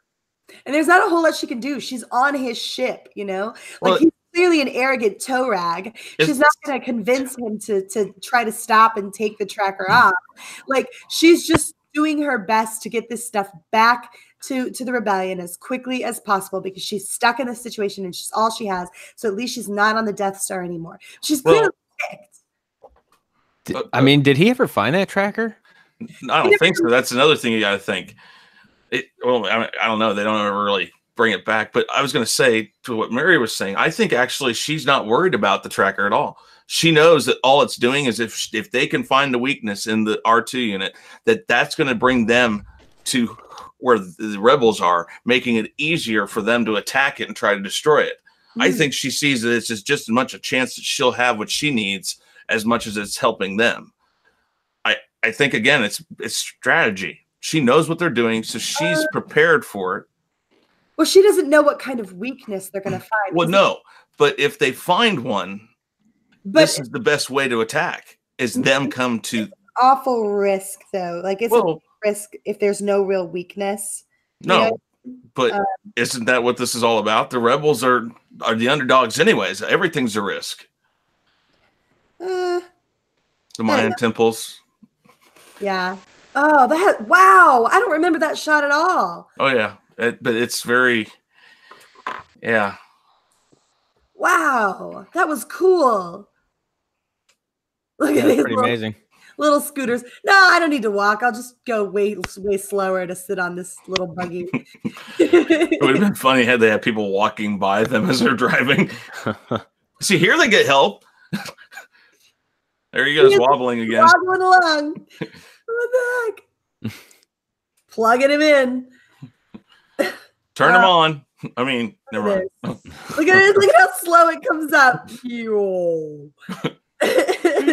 What's funny is just it already knows where the weakness is. It's like this video was designed to show the weakness. It's like that's what it because they say the plans for the Death Star are there. But it's the same video they show later on, which means that it must just have tracked exactly where the weakness was. It's like they've already mapped it out. They're like, this is where our weak point is. So we need to know when people are coming after it. Oh. Now I heard in this what was it, like A New Hope saved in the edit. It's on YouTube how they did save this movie in the edit. Yeah. In the original version, they did not have the Death Star coming towards the planet. Yeah. And I think that was all done. A lot of it was done after the fact to create more tension for the scene. Yeah. Yes. It was to bring an ominous tone to it's going to happen. Whatever's going to happen is going to happen right here. Yeah. Well, it's a brilliant move too. Yeah, it was. Wasn't it his wife who did a lot of that? I think so. Yeah. Like it really creates this ticking clock of like the urgency. Like if you don't blow this up, you're getting blown up. Yep. Yeah. It's a fantastic way to push it because, I remember I was watching that same thing. I think I mentioned it earlier as well. Like they were talking about Luke or George was going to have it go a completely different way, right? Like, but they wound up sort of pushing everything and using shots that were never meant for this particular stuff coming up, and like reversing things and things like that just to make it work. But it was done masterfully. It really was. Yeah, this next act, because this is kind of like the third act, and like this whole like mission to blow up the Death Star, the editing is incredible. Like you got to think like what they're working with, but how they edited it like was it just keeps you engaged the whole time. That's like the last thing I remember watching it. Well, you know what's funny is not even funny. Lucas decided to put this scene in the first one because he didn't think he was going to be able to make the last two. So this was actually always supposed to be in the final scenes of whatever that movie would eventually become. But he was afraid that it wasn't going to make it. So he said, I want this scene in this movie. So that's why we've had two Death Star scenes in, A New Hope and then Return of the Jedi. Interesting. What do you guys think about, I mean, do you guys mind the idea of like having two Death Stars getting blown up in one trilogy, or? I actually never minded. No, I didn't either. It never bothered me until he did it the third time. Yeah, I know. It's kind of like, all right, this is getting old. But how big of a weapon? I mean, how big of a weapon do you? I mean, you've got the ability to blow up planets. I mean, where do you go from there? Right. Like, where? What's the next evolution? Maybe blow up systems, I guess. I don't know. Yeah, I know. It's like, what's the next evolution of weaponry that you have? Well, at the time, you feel like, okay, so the reason they did it, at least Rogue One kind of gave some clarification to that, is there was a flaw in it. There was a weakness into it, right? So if they go back and they sort of address that, they feel like they're safe. Like the Emperor Palpatine knew what he was doing. So he did it on purpose. He felt like once it was complete, there wasn't going to be an issue. He was going to wipe out the rebels and then he would have his weapon again, right? The almighty, like it made sense for them to rebuild it. Well, no, it does. Yeah. You know, it's funny because if you watch the Robot Chicken thing, that part where the Emperor's there, he's like, well, I'm sorry if I thought that your, stormtroopers could defend a 2-meter wide exhaust port. I mean, it's like, you do kind of think, well, they got all these weapons and stuff. They got all these, blasters on the Death Star shooting at these things. Again, are they hiring the worst shots in the galaxy on purpose? Well, they had turrets as well. Yeah, but okay, so their programmers can't do it either, right? Well, it really required an act of the Force. It really required a use of the Force to be able to even make it happen, and they make that clear. So, I feel like it should have been safe. Had what happened with Luke not happened, they would have been fine. Because really, no one else could have done it. Oh yeah, no. This right here does tell you whose storyline these 3 movies are going to be about. I mean, again, even then, the true hero of this is Luke. It is about Luke in this movie. Yeah. I think the second movie is, it's kind of expands more on all of them, but this one is all about Luke. I think the trilogy is all about Luke's journey. It is. Oh yeah. Well, I mean, even the prequels, they make sure that you recognize this as a Skywalker thing, right? Well, yeah. Like. So the new ones are supposed to be the Skywalker saga. Yeah, they're just going to kill all the Skywalkers off, though. That's what it's for. And that's when I'm out. And Obi-Wan's talking to him, and Luke's confused, man. Look at that. This was all clear sky in the special editions or whatever. That red thing hanging there, I'm not even sure what that's supposed to be. It's a planet. Yeah, and that's how bad it looks on this. And probably somebody's thumb over the lens. We need a planet. Can somebody put their thumb right here? Yeah, right there. Yeah, hold it. Hold it. All right, cool. Got it. You look at the spinning on the planet, though, right there. That's kind of weird. I've never noticed. Going really fast. Yeah, I never noticed that either. Yeah. The sound, though, like this, like when the Organs. like if you take away the sound from these clips, like it's incredible how the sound adds so much. To the scene. Oh man, John Williams, made everything in these movies. The score, the sound, the editing. This is not just about the actors and stuff. This is very much, if any one part of this movie wasn't what it is, this movie would never have been what it is. Well, didn't Lucas always say that this was a space opera? Yeah. All right, can we talk about the elephant in the room here? Porkins? Why would you name the fat guy Pork? Like Porkin? Like really? Was that a joke? Was he making fun of like an uncle that he had that he didn't like?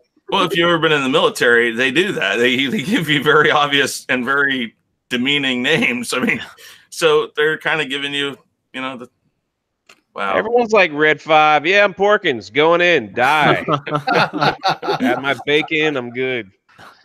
I'm gonna send Porkins in there first. Dude, I had my fingers crossed so hard. I wanted to see Porkins in Rogue One. I just wanted it.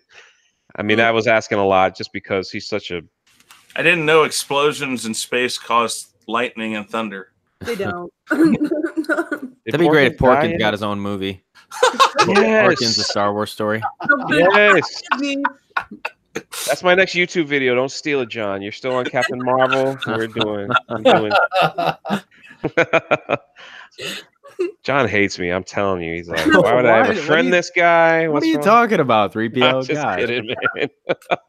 I've only, I mean, we'll get back to Star Wars, but right now I'm on my Captain Marvel kick. No, keep pumping him, man. I love him. Yeah, that's what she said. What? Here comes. No, I love him. I love him. No, your Captain Marvel videos are great, man. They are great. That's what I'm saying.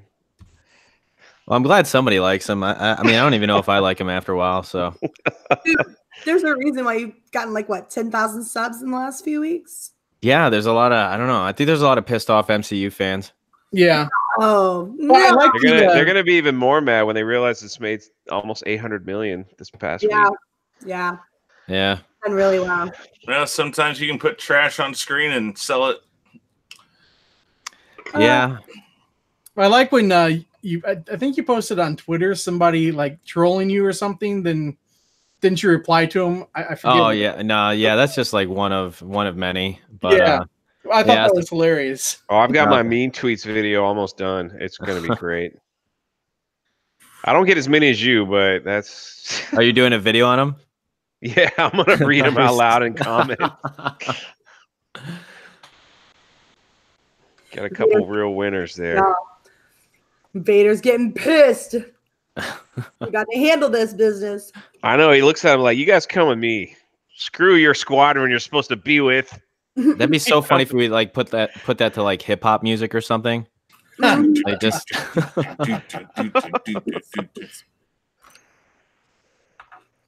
Everybody's always relying on R2 to do these immediate fixes. I mean, he's like a one-man pit crew. He is. Well, That's the point better of than BB-8 shoving his head in his X-wing to make it work. Because that works. Oh, such great scenes here, man. I mean, and again, you take away the extra special effects they added, the retooling of the fight scenes. This is amazing still. Yeah. I mean, Lucas took old World War II movie footage, like of movies that were based off of World War II, and dogfights from those movies, and basically scripted these scene for scene to those movie scenes. Okay, and the chat is reading Porkins everywhere. Everyone's like, I love the Porkins talk. His real name is Jerk Porkins. Oh no, it's Jack Porkins. Sorry. Porkins couldn't hold it. Look at all the pork. Dude, that sounds like the next live stream. Let's just dedicate it to good old Porkins. Yes. I'm down. I'm going to get some pork rinds and eat them really loud into the microphone. It's for you, pork. Love it. How could you name the fat guy Porkins? I mean, somebody had to say something. Come on. Drunk is still on about it. I just think about it. Like, you would never do that in today's day and age. I'm just saying, like. Are you kidding? SJWs would be crazy. Yeah, it would be awful. Maybe it makes them feel empowered. Like, I'm going to embrace my fatness. I'm going to change my name to Pork. Chris, you put in the chat. Get your pork rinds ready. I'm gonna get a bag. I'm gonna retool it. And I'm gonna put a different cover over it. It's gonna be called Porkins. I always thought that guy had a heart attack when his thing blew up because he kind of fell over. Yeah, it happened after. Maybe that's what happens in the. Why are these guys all old with double chins? Well, they're middle-aged men who needed work. These guys are all in Rogue One, though, if you don't remember. You know what? They did. They stuck him in there. So cool. Look, Porkins chat is still going on. There's something about that. I'm telling you. See, if Disney was really listening, they would know that Porkins is Porkins is the real hero of the Resistance. Yeah. I mean, I think the Star Wars saga is really about Porkins. You know, it's a Porkins saga. Oh man. Is he a Sith Lord, maybe? Maybe. Maybe he was. Maybe it was the Skywalker. He's taking the Emperor out by using Luke. He didn't really die. He escaped. He's on the. Guys, Leia and Luke. This is a forced projection that he's doing right now. Yeah, there you go. Leia and Luke weren't twins; they were triplets, and Porkins is the long one. Porkins leaves an impression on you, for better for worse. A chat in the comment, yeah. Or maybe pretty popular. Like the cousin Oliver, like from the Brady Bunch. Well, it's bad. You got the fat guy in the cockpit, and they shake it all up, so his belly's jiggling, and he's like, "Yeah, I'm coming in." You know, it's like when you're a kid and you watch that, you just laugh. Well, I did. Maybe because I was the fat kid. Whatever. Chris, he had a big role. That was funny. Oh. All right, here we go. Let's take the shot. Come on, you can do it. It's the way, guys. Oh, just impacted on the surface. Wasn't there a mistake in here where one of the X-Wing pilots calls Princess Carrie? What? It's at the end. It's Luke or it's Mark who does it. He goes, Carrie, like right at the end. Yeah. Mm-hmm. What if we did an edit of the movie where that guy actually blew up the Death Star? It's like then Luke is like, oh crap, like what just happened? No, that was easy. Actually, no one knows it wasn't Obi-Wan who guided Luke. It was Porkins. B. Cole said that. Almost there. Almost there. In the making of Star Wars DVD, they when he made the Death Star, he took ship models and turned them inside out and laid them flat. Apart everything and just used thousands of models. And then they put them out in the back lot and threw like explosives in them to make these scenes. You know, the bad thing too is if you take everything and just read the script without anything here, there are a lot of bad lines. It could be taken many different ways in this movie. like the line that they say in the. He says, "At that speed, Luke, do you think you can pull out in time?" Think about it. So 12-inch Lando in the chat says, Okay. he said, "Hey," but it does sound like Carrie. No, he says Carrie. Mm-hmm. Yeah, I thought that's what I thought I had read that somewhere. Well, let's see. Because this won't be edited that way. Yeah. If it was in there, it's not going to be edited out of this one. I mean,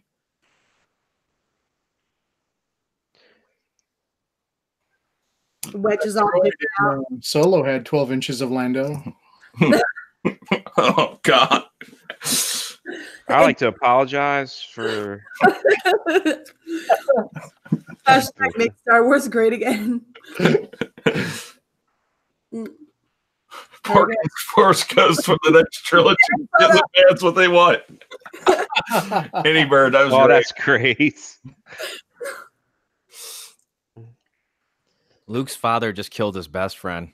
Mm-hmm. Yeah. Yeah, that sucks. Never seen it that way, but It's true though.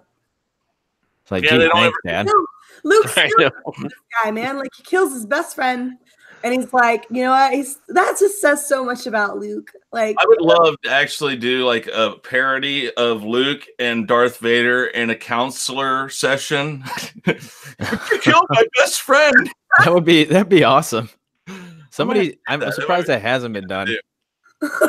Please, nobody just steal the idea that I came up with. Please, nobody. you have my word. If I see it, I'll call it out. Okay. Hey, you stole that from Chris, dude. Barry's probably going to do it. 12-inch Lando says Hamill says he said, "Hey." He's kind of jumping around when he says it. Oh. I'll make up my own mind. Thank you very much. This is when C-3PO's heart is ripped out of his chest. Yeah. Or head. Either way. He's so gay for R2 and he won't admit it. He's just like, No, man, Darth Vader made C-3PO and now he shot his best friend too. yeah. Boy, he's going after everybody. He's like, "God damn, I passed. I'm going to kill everything." Guys, kill the past. No, let the past die. Kill it if you have to. That's okay. Vader handle it. Disney can't be blamed for it. Darth Vader set the trend for killing everything we love. No, Disney can still be blamed. Yahoo! There he is, the cowboy. And that was perfect too. Yahoo! What have you been floating around out in the space for 12 weeks? You must smell like burnt rubbery bacon and wrapped in feet.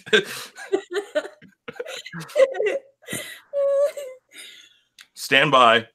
Stand by. Death Star to explode in 5. But actually, 4. Han saved Darth Vader's life there. Yeah, he did. Maybe Han is a Sith Lord. So where was the Emperor? He's not there. Just like any great leader of a fascist cult. He knows. Right. He's far away. So as they say in the prequels, there's always 2, no more, no less. Well, he's Of the here. He's Sith. just not there. But where is he in this movie? All right, so we got to listen for Luke, right? Is this right when he gets out of the X-Wing? Yeah, hold on. Here it is. Quiet for a second, guys. He definitely said Carrie. Yeah, I can't tell otherwise. I couldn't tell either. Yeah, it's kind of a mix. It could be hey, it could be Carrie. Who knows? Or it could have been, hey. No, that sounded like Carrie to me. God, look at that. R2. And fix that dent in 3PO's head while you're at it. Man, that's been bothering me the whole film. Why didn't anybody say anything? You know, like when you're around your friends and you got something hanging from your nose and no one says anything until finally like flicks off your nose on the ground. You're like, thanks a lot, guys. I've been walking around with this thing on my nose for like an hour and you haven't said anything. And what's the thing on his head, that sticks out at the very top? Is it like a microphone or something? Ending scene, guys. They're walking up. This is when Wookiees do not get their medals. I am so offended. Okay, so in the lore book, Wookiees don't like medals. Instead, the rebels donated something to his planet, and he was much more content with that. That was probably their way of saying we screwed up, so let's just fix it. Own it. Yeah. Look at all those extras. My goodness. Yeah. We donated 300,000 credits to Wookiees Lives Matter. How cool would that have been? Like you're around and like there's like a pinup saying, "Hey, would you like to be an extra in a movie?" And you're like, "What movie is this? Who? This looks so stupid. There's like a giant walking carpet, but you're an extra." And then all of a sudden, it's like the greatest movie. His head's better. And now. you're like, "I'm in there. I'm the gray guy with the white hat." Right? That's me. Totally. I'm right there on the right hand side. There I am. Which gray guy in a white hat? One of them. Third from the left. I'm in row 3, 5 over from the left. Guys, Finally all cleaned up. Shut up, guys. I was in the movie. I promise. Look how shiny he is. You can almost see reflection of stuff in him. And this tells you that they didn't plan a sequel. Yeah. He thought this was it. And he wanted it to be. That guy's got a wedgie. I'm sorry. If anyone else didn't notice it, you got to back it up. All right. I'm going to back it up real quick to try to hear where he says carry. 6.5 minutes left was where it was at.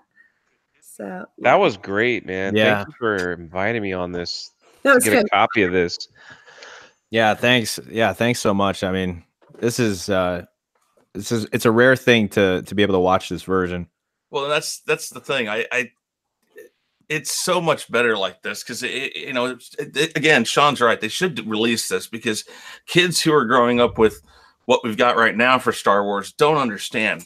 This was practical effects and everything. This was so amazing. And if you look at it now, just cleaning it up to 720p, it's still amazing in its original form. Yeah. Yeah. Yeah. It was smudges of dirt. It's gorgeous. I don't know that I'd want to see it in 4K, but 720p is definitely great. Mm-hmm. Yeah. 4K, you'd be able to see the scratches and the plastic and everything else too. I mean, it's just really, really amazing. I want to go back and see that part real quick where the Did he change the credit sequence too a little bit? Yeah, I think they did change parts of it.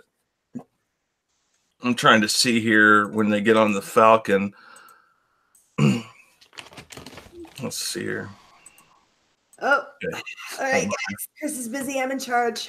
Hey, I'm here. I don't know what you're talking about. Yeah, you're busy. Uh-huh. Let the Wookiee win. What are you looking for? Hold on. Yeah, dude, what are you on about? Oh, I'm looking for see if it's the dice or if I saw something else. Oh, the dice. I never saw him. I guess it's like a split second that I'm sure I saw it, but I didn't see it for the rest of the time. So it's kind of weird. Like maybe it's something that Lucas took out because it was in the way of a shot and he just never brought it in, and then it became a part of the whole thing. Mm. Which wouldn't be surprising, I mean, it's happened before. Are they in Empire? Maybe. I don't know. I'm looking. They might be. They might be, but okay. So he goes up right here. I'm talking to. So he goes up. He goes in the cockpit, and you're gonna see him like right here, right. Yep, they're there. Right there. Yep, right above Chewie's head. And it's the first time I've ever seen it. In fact, Chewie hits him with his head. Yeah. So I mean, there's proof right there. It's been the storyline since day one of this movie. But it's a really silly thing to focus on, if you ask me. Yeah. Well, I'm just saying, it obviously you don't see him again. It's just I just noticed just out of the blue. But that's pretty cool. Yeah. It brings it full circle when Luke gives Leia the dice in episode 8, I guess. There are, again, the new ones, there are some points that the movie does shine in both 7 and 8. And then there's some parts that they are horribly missing, or they just go like, they just constantly are making mistakes.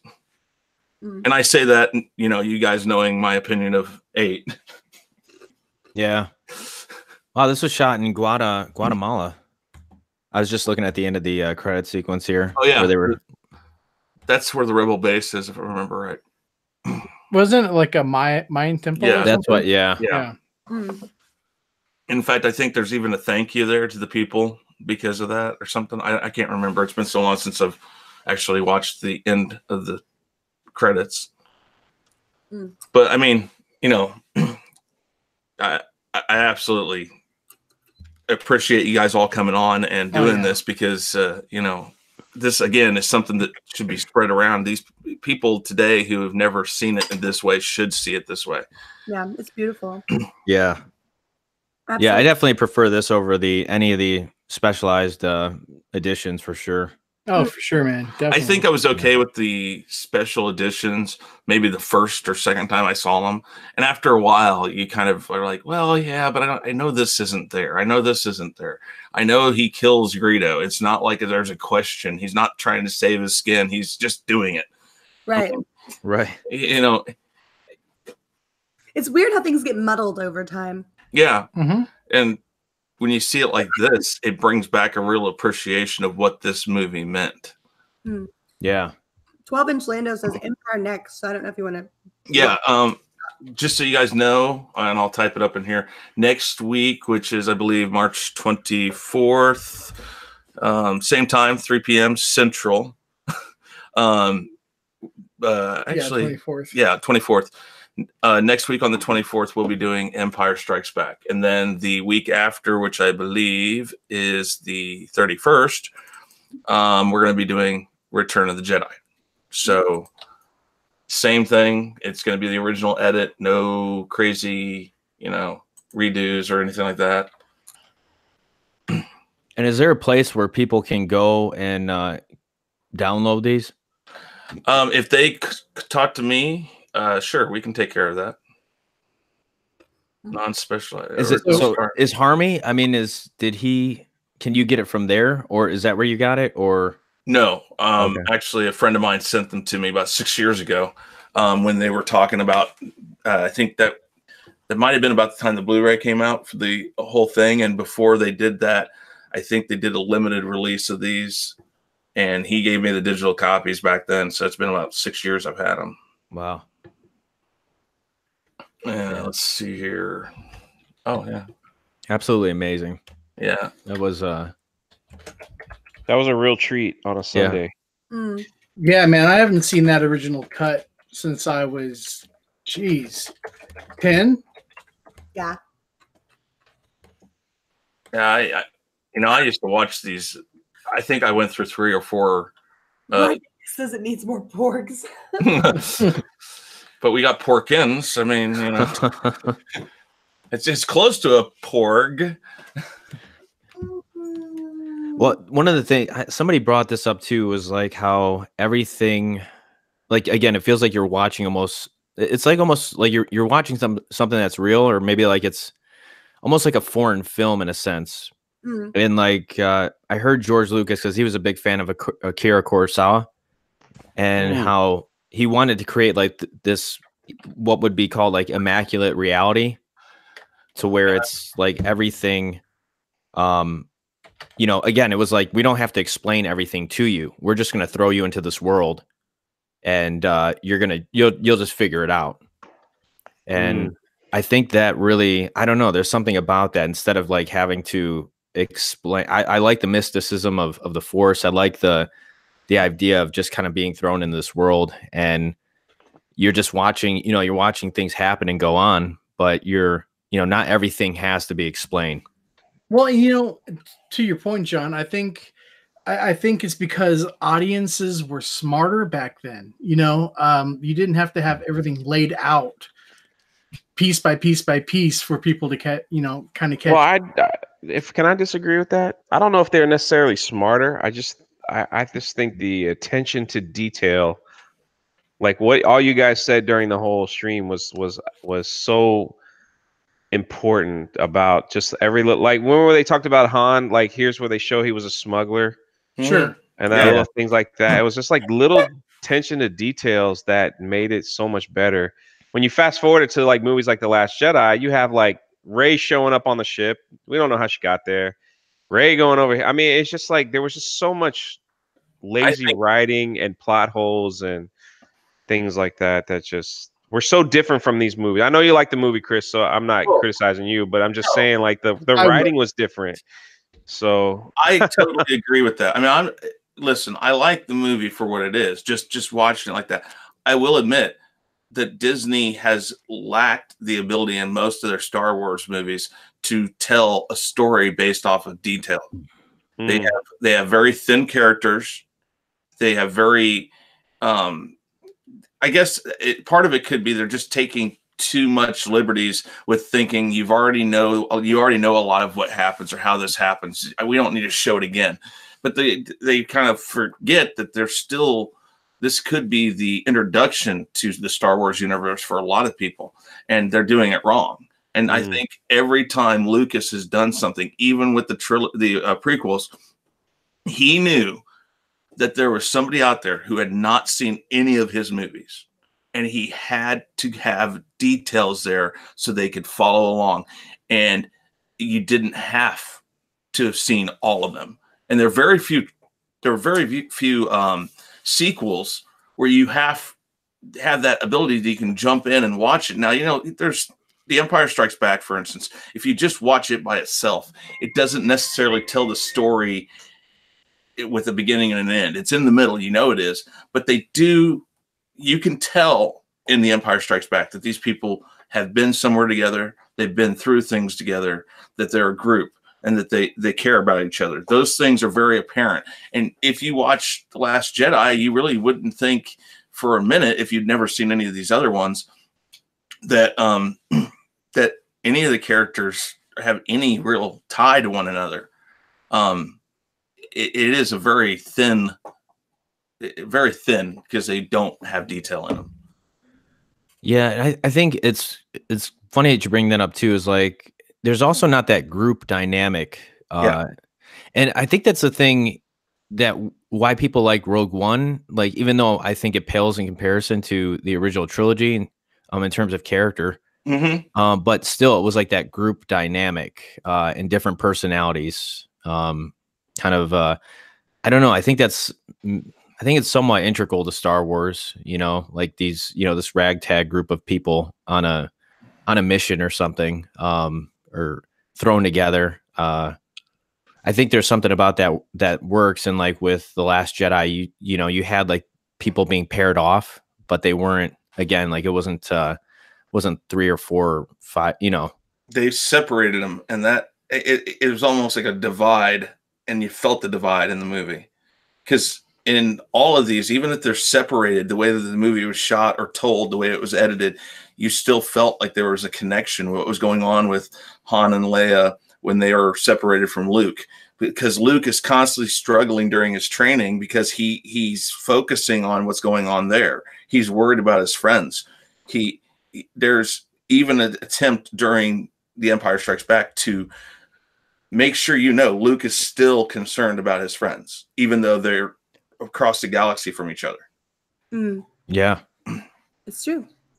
And you don't get that. And I mean, and they could, and I think I've said this, like the scene on Canto Bight, it's so horribly done because they could have done a lot better job of showing, maybe make it quicker and shorter by cutting back and forth a little better and tying what's going on everywhere else at one time. And again, The Empire Strikes Back does that wonderfully. Just in the time when a scene could be getting too long, they cut back to another scene saying this is going on right now. In Canto Bight, I think they were trying to go for that feel, but they just didn't do it. Yeah, I agree. It really lags. It really slows the movie down, I think, in a lot of ways. Yeah. Oh, yeah. We didn't need that in the first place. Nobody needed or wanted anything from Canto Bight. I think Mary may not like that scene at all. I'm getting this just very vague, you know, reference to her not liking that. Ivan practically cut it. He cut most of it out in his re-edit. He managed to make it work.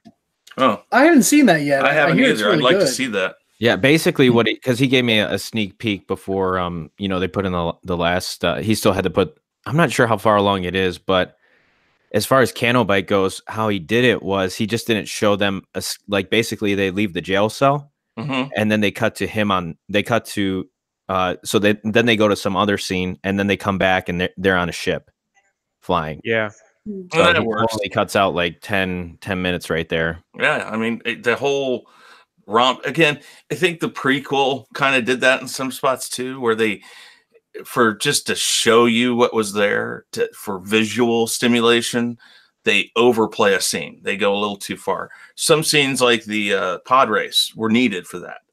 It was very needed, but then they went to other things where, like the scene going to the underwater city. I think a lot of that going back to it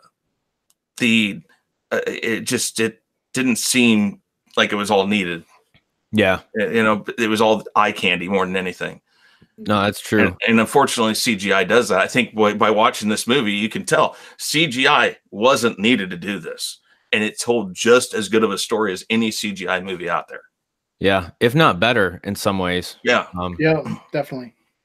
Yeah, it's crazy. I almost like it would have been interesting if George Lucas chose to shoot if he chose to shoot the sequel, or I'm sorry, the prequel trilogy on film like this, and if he kind of tried to imitate the same aesthetic, how different the prequels would have been.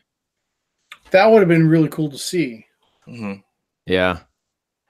I mean, he couldn't have done exactly what he wanted to, but I almost think in terms of limitation, sometimes I think limitation increases your creativity. Yeah. It's oh wait, well, we can't do this, but how could we find a way to do it? And I don't know. Sometimes I think it works out that way, and definitely for this movie, I mean, I'm glad George Lucas didn't have CGI available, because you wouldn't have gotten this movie. This movie would not have been what it is with CGI. It would have been very, again, eye candy. The first thing I noticed when they started doing CGI, like in Jurassic Park and stuff, it's eye candy. Mm-hmm. You spend more time showing stuff that's not necessary and less time really worrying about what that storyline is. It would have probably been more Guardians of the Galaxy than Star Wars. And you don't get the little details. As we went through this movie, everything was very distinct and deliberate, very deliberately done, because they had to do it, because this was real life, right? You had to shoot real life. Whereas then it loses something when you do CGI. It feels sort of fuzzy, sort of not, those little bitty details are not in CGI. They're just not there, because it's a person basically doing animation. You lose the little scratches and the scuffs and the blurs and the dots and the flashy lights. You lose those things because they're more concerned about, well, they have to do the whole thing in CGI, and the little bitty details, you don't think about it as much because it's not real life. Yeah, you're right. Yeah. I saw a YouTube video about the plot holes that the prequel put into Star Wars, because when you watch the prequels, you're like, if they have all this advanced technology and stuff, why don't we see more of this in the original trilogy that takes place afterwards? They got all this stuff that they can do, these shiny, really nice looking starships and stuff like that. And I mean, you can explain it away. There's been this war going on for infinite amount of time with the Empire and the Resistance, and there's a kind of a trade problem. They, the Resistance or the rebels can't get all the greatest stuff, so they don't have this great looking machinery anymore. But it does. All of that does. It's why didn't he just say, "Hey, I'm going to keep this stripped down because it will look like it belongs where it does." Yeah. I mean, I like the prequels for what they are, but to me, this, I'm just more impressed by what people are able to do practically. I mean, I'll just always be. That's one reason why I like Christopher Nolan so much, is because he tries to do everything he can practically, and he only uses CGI when he absolutely needs to. And I feel like the best CGI, you don't realize it's CGI.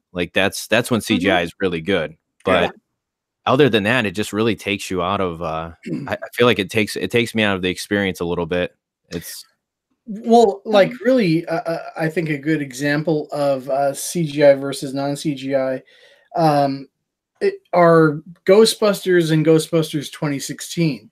You know, they had all of the technology for the 2016 movie to make the proton streams look amazing and everything else, and it just all kind of fell flat. And I kind of feel like the 1984 movie looked a lot better with its effects than the 2016 counterpart.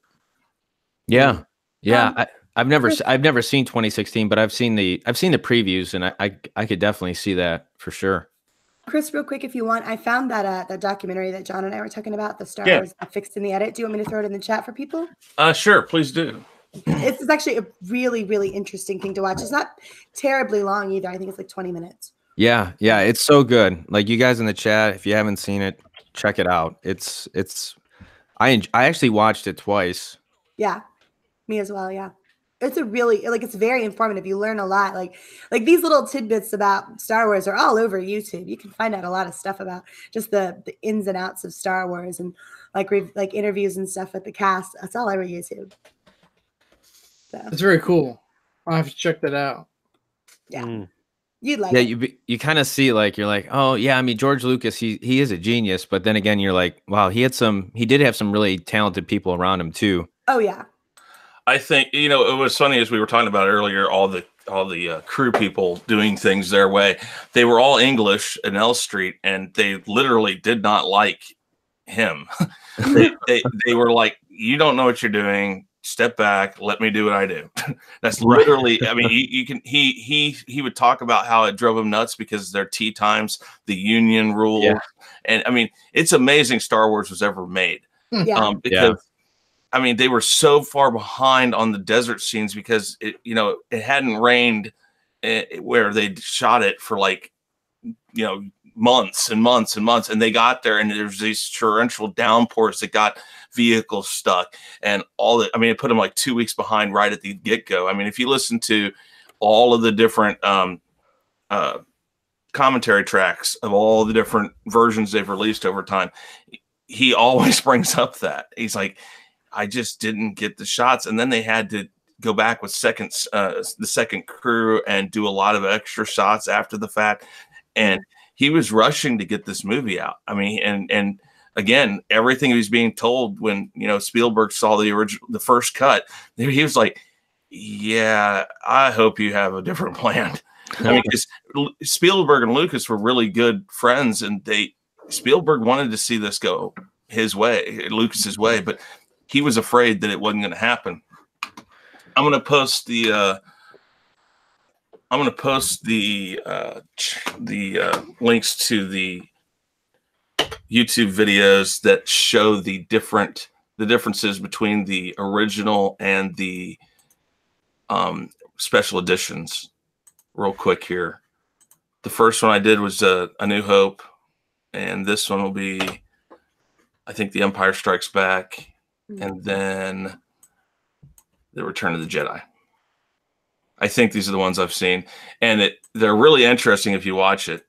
And like I said, I went through to make sure because of how good this looks. I mean, in 720p, you got to look at it sometimes and go like, is this the original? Yeah. Yeah. Like, I'm watching on my laptop, so it's perfect. Like, you know, you definitely don't need anything. You know, are you watching it? Is anybody watching it on a TV? No, I was. Oh, okay. No, I watched it on my TV at home, which is, I downloaded it on my iPad, and like I flung it on the Apple TV. I mean, it's, how'd it look? Yeah. Well, I don't have a big, my TV's like 70-inch 4K, so it's not like a big one, but still pretty big though. Yeah.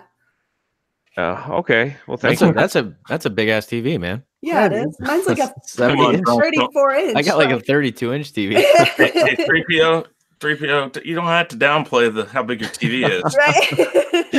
Right.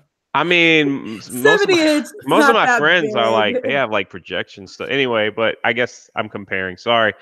It looked really good. It looked like what you guys were seeing. I believe I was seeing it wasn't in 4K. The 4K TV adjusts to whatever, you know, like it was going in. So it looked really good. Yeah. That's cool. I was watching it on like my 20-inch computer. Sorry, I'm sorry. Man, now I feel like I'm bragging. That's not it. No, I've only got a 70-inch TV. You know, it's only 70 inches. You know, it's not that big. I'm only watching it on my wall. It's only 70 inches. I feel like TV at home. No, I'm sorry. Not to make you feel bad. Sorry. When I watched it on my TV at home, I think it's 65 to be honed. So did I mention it's 70 inches? See, he's downplaying it. He's downplaying this. Next is gonna be, oh no, it's 50. No, 54. But I watched it on my phone. Okay, I'm embarrassed. that's a big phone. I think that it's very, very beautiful on a really good TV because my TV is really a nice TV and it looks great. And it's amazing to feel like this. It looks great. I see that Black Angus wrote, the rookie critic loves Ghostbusters 2016.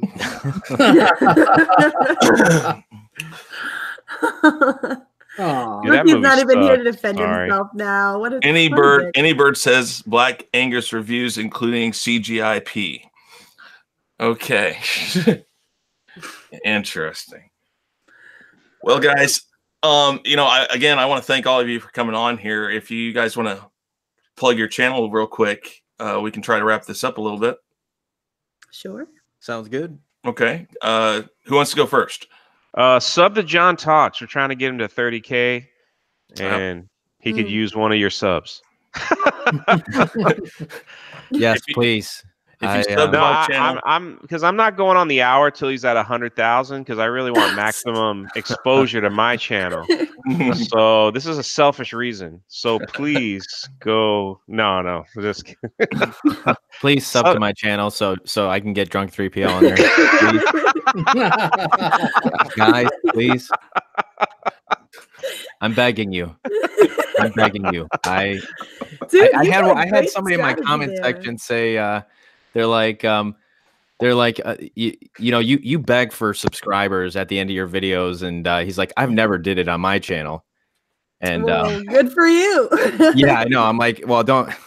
I'm like, I won't tell you what I told him, but the funny thing is, I showed you one of my videos. I got heat because somebody thought I was you. What? Somebody put a comment in one of my thing. It was like, you know, I'm so sick of you, John Talks. Go.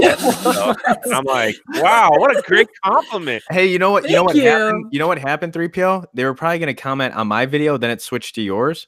Oh, and then that's a really good strategy. I think I'm linked. Yeah, I think I'm linked up to your. You know, I think I'm on like your channels, like in terms of like related channels. So maybe, yeah, your video went to mine or something, or. Dude, that's a really good strategy, though, Drunk. I should have waited to go on John Talks the Hour. I should have held out. I should have loved myself a little more, you know, had some damn self-respect. No, I'm just kidding. I'm just kidding. No, okay. Honor. Sorry, I just, dude, don't take me seriously. I like to have fun and laugh, and life's too short to be a dick. So that's all I have to say about that. So unless of course your dick is short. Oh, wow. Hey, he's got a 70-inch TV, all right? Yeah, that's right. Perhaps he's overcompensating. I don't know. Sorry. No, you guys are just all losers. I mean, excuse me. And I did that on a teacher's salary. No, I actually do have something to plug, if that's okay. Go right ahead, Mary. So I just hit 500 subscribers. A lot of that is thanks to John Talks right here. Congrats. So this Saturday, I'm going to be having a 500 sub party, and thanks to Chris here, I will be able to give away the original trilogy, what we just watched. I'm going to be burning it onto DVDs, and I will be giving that away to the chat, and then I will also be giving away the DVD of choice to the panelists as well, so that everybody on the panel has an opportunity as well. Because I like to recognize, hey man, you bring panelists on, they gave you their time, right? You gotta recognize. So I'm really excited for that. And John, man, thanks. I can't thank you enough for what you did for me yesterday. I was snotty, ugly, crying in my chair. I was like really disgusting for about 20 minutes yesterday. I was just a mess. I was like, I can't My mom called me. She's like, I've been watching your channel. Do you know what just happened? I'm like, oh no, Mom. I can't even. It was yeah, it would have looked really gross. I'm so glad no one saw that. But yeah. You could have did like went Mad Jarbo, you know? No. Like I just want to thank everybody for 500. No. No, I'd like to respect myself a little more than that, but I'll do my ugly crying alone. Thank you. So. Well, hey, my pleasure. My pleasure. It was it was cool. It's just it's great community. I mean, that's all you can really chalk it up to. Yeah, so, I agree. The community. All right. So, Drunk, do you have anything to plug?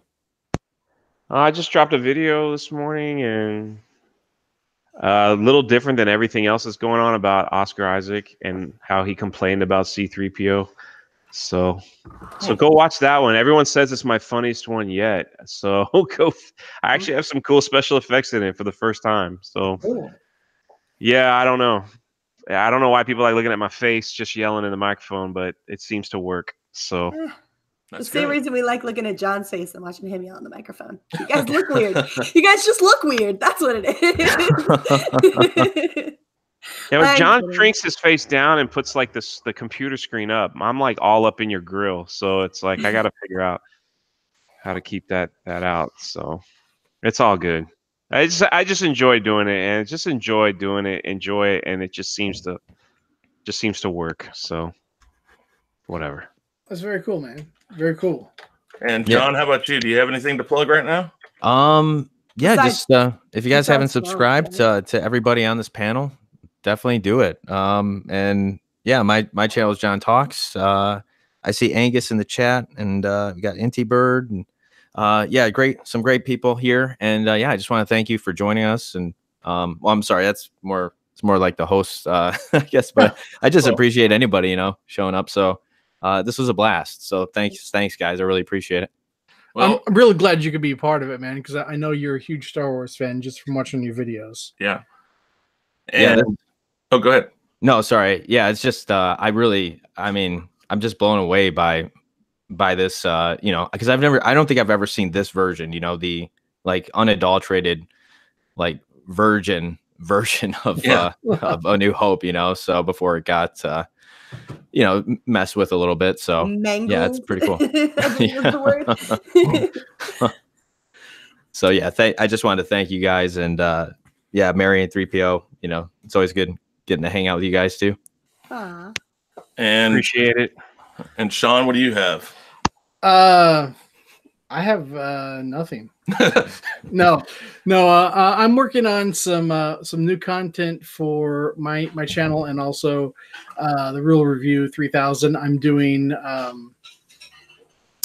sort of a ongoing type of skit that I can't really talk about too much right now, but I'm going to add more content to Shaun Stackhouse Reacts pretty soon this week.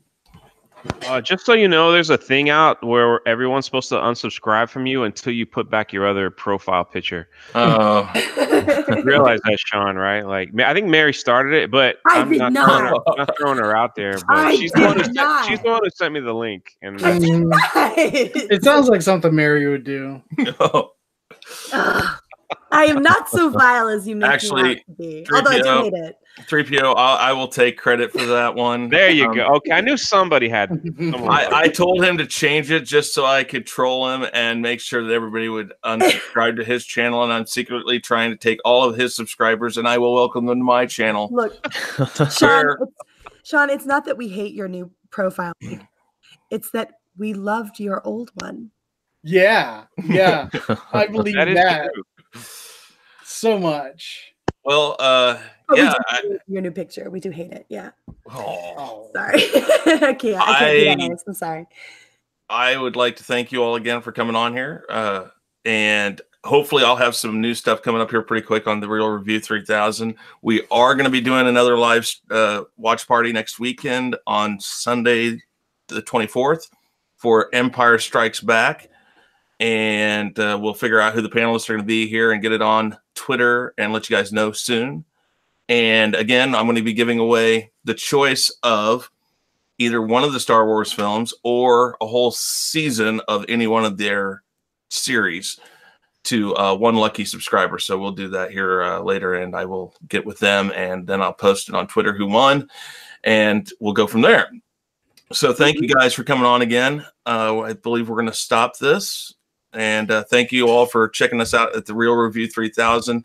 I think I gained actually 5 subscribers during this time, so that's great. And hopefully you guys will help me out, try to get 100. I guess that's where I want to go to right now. But thank you, John. Thank you, Drunk. And thank you, Mary. And Shaun, go screw yourself. And I just want to take a minute to say that during this broadcast, I lost 20 subscribers because of Mary. All right, guys. You guys have a great time, okay? Bye. Thanks for joining us, guys.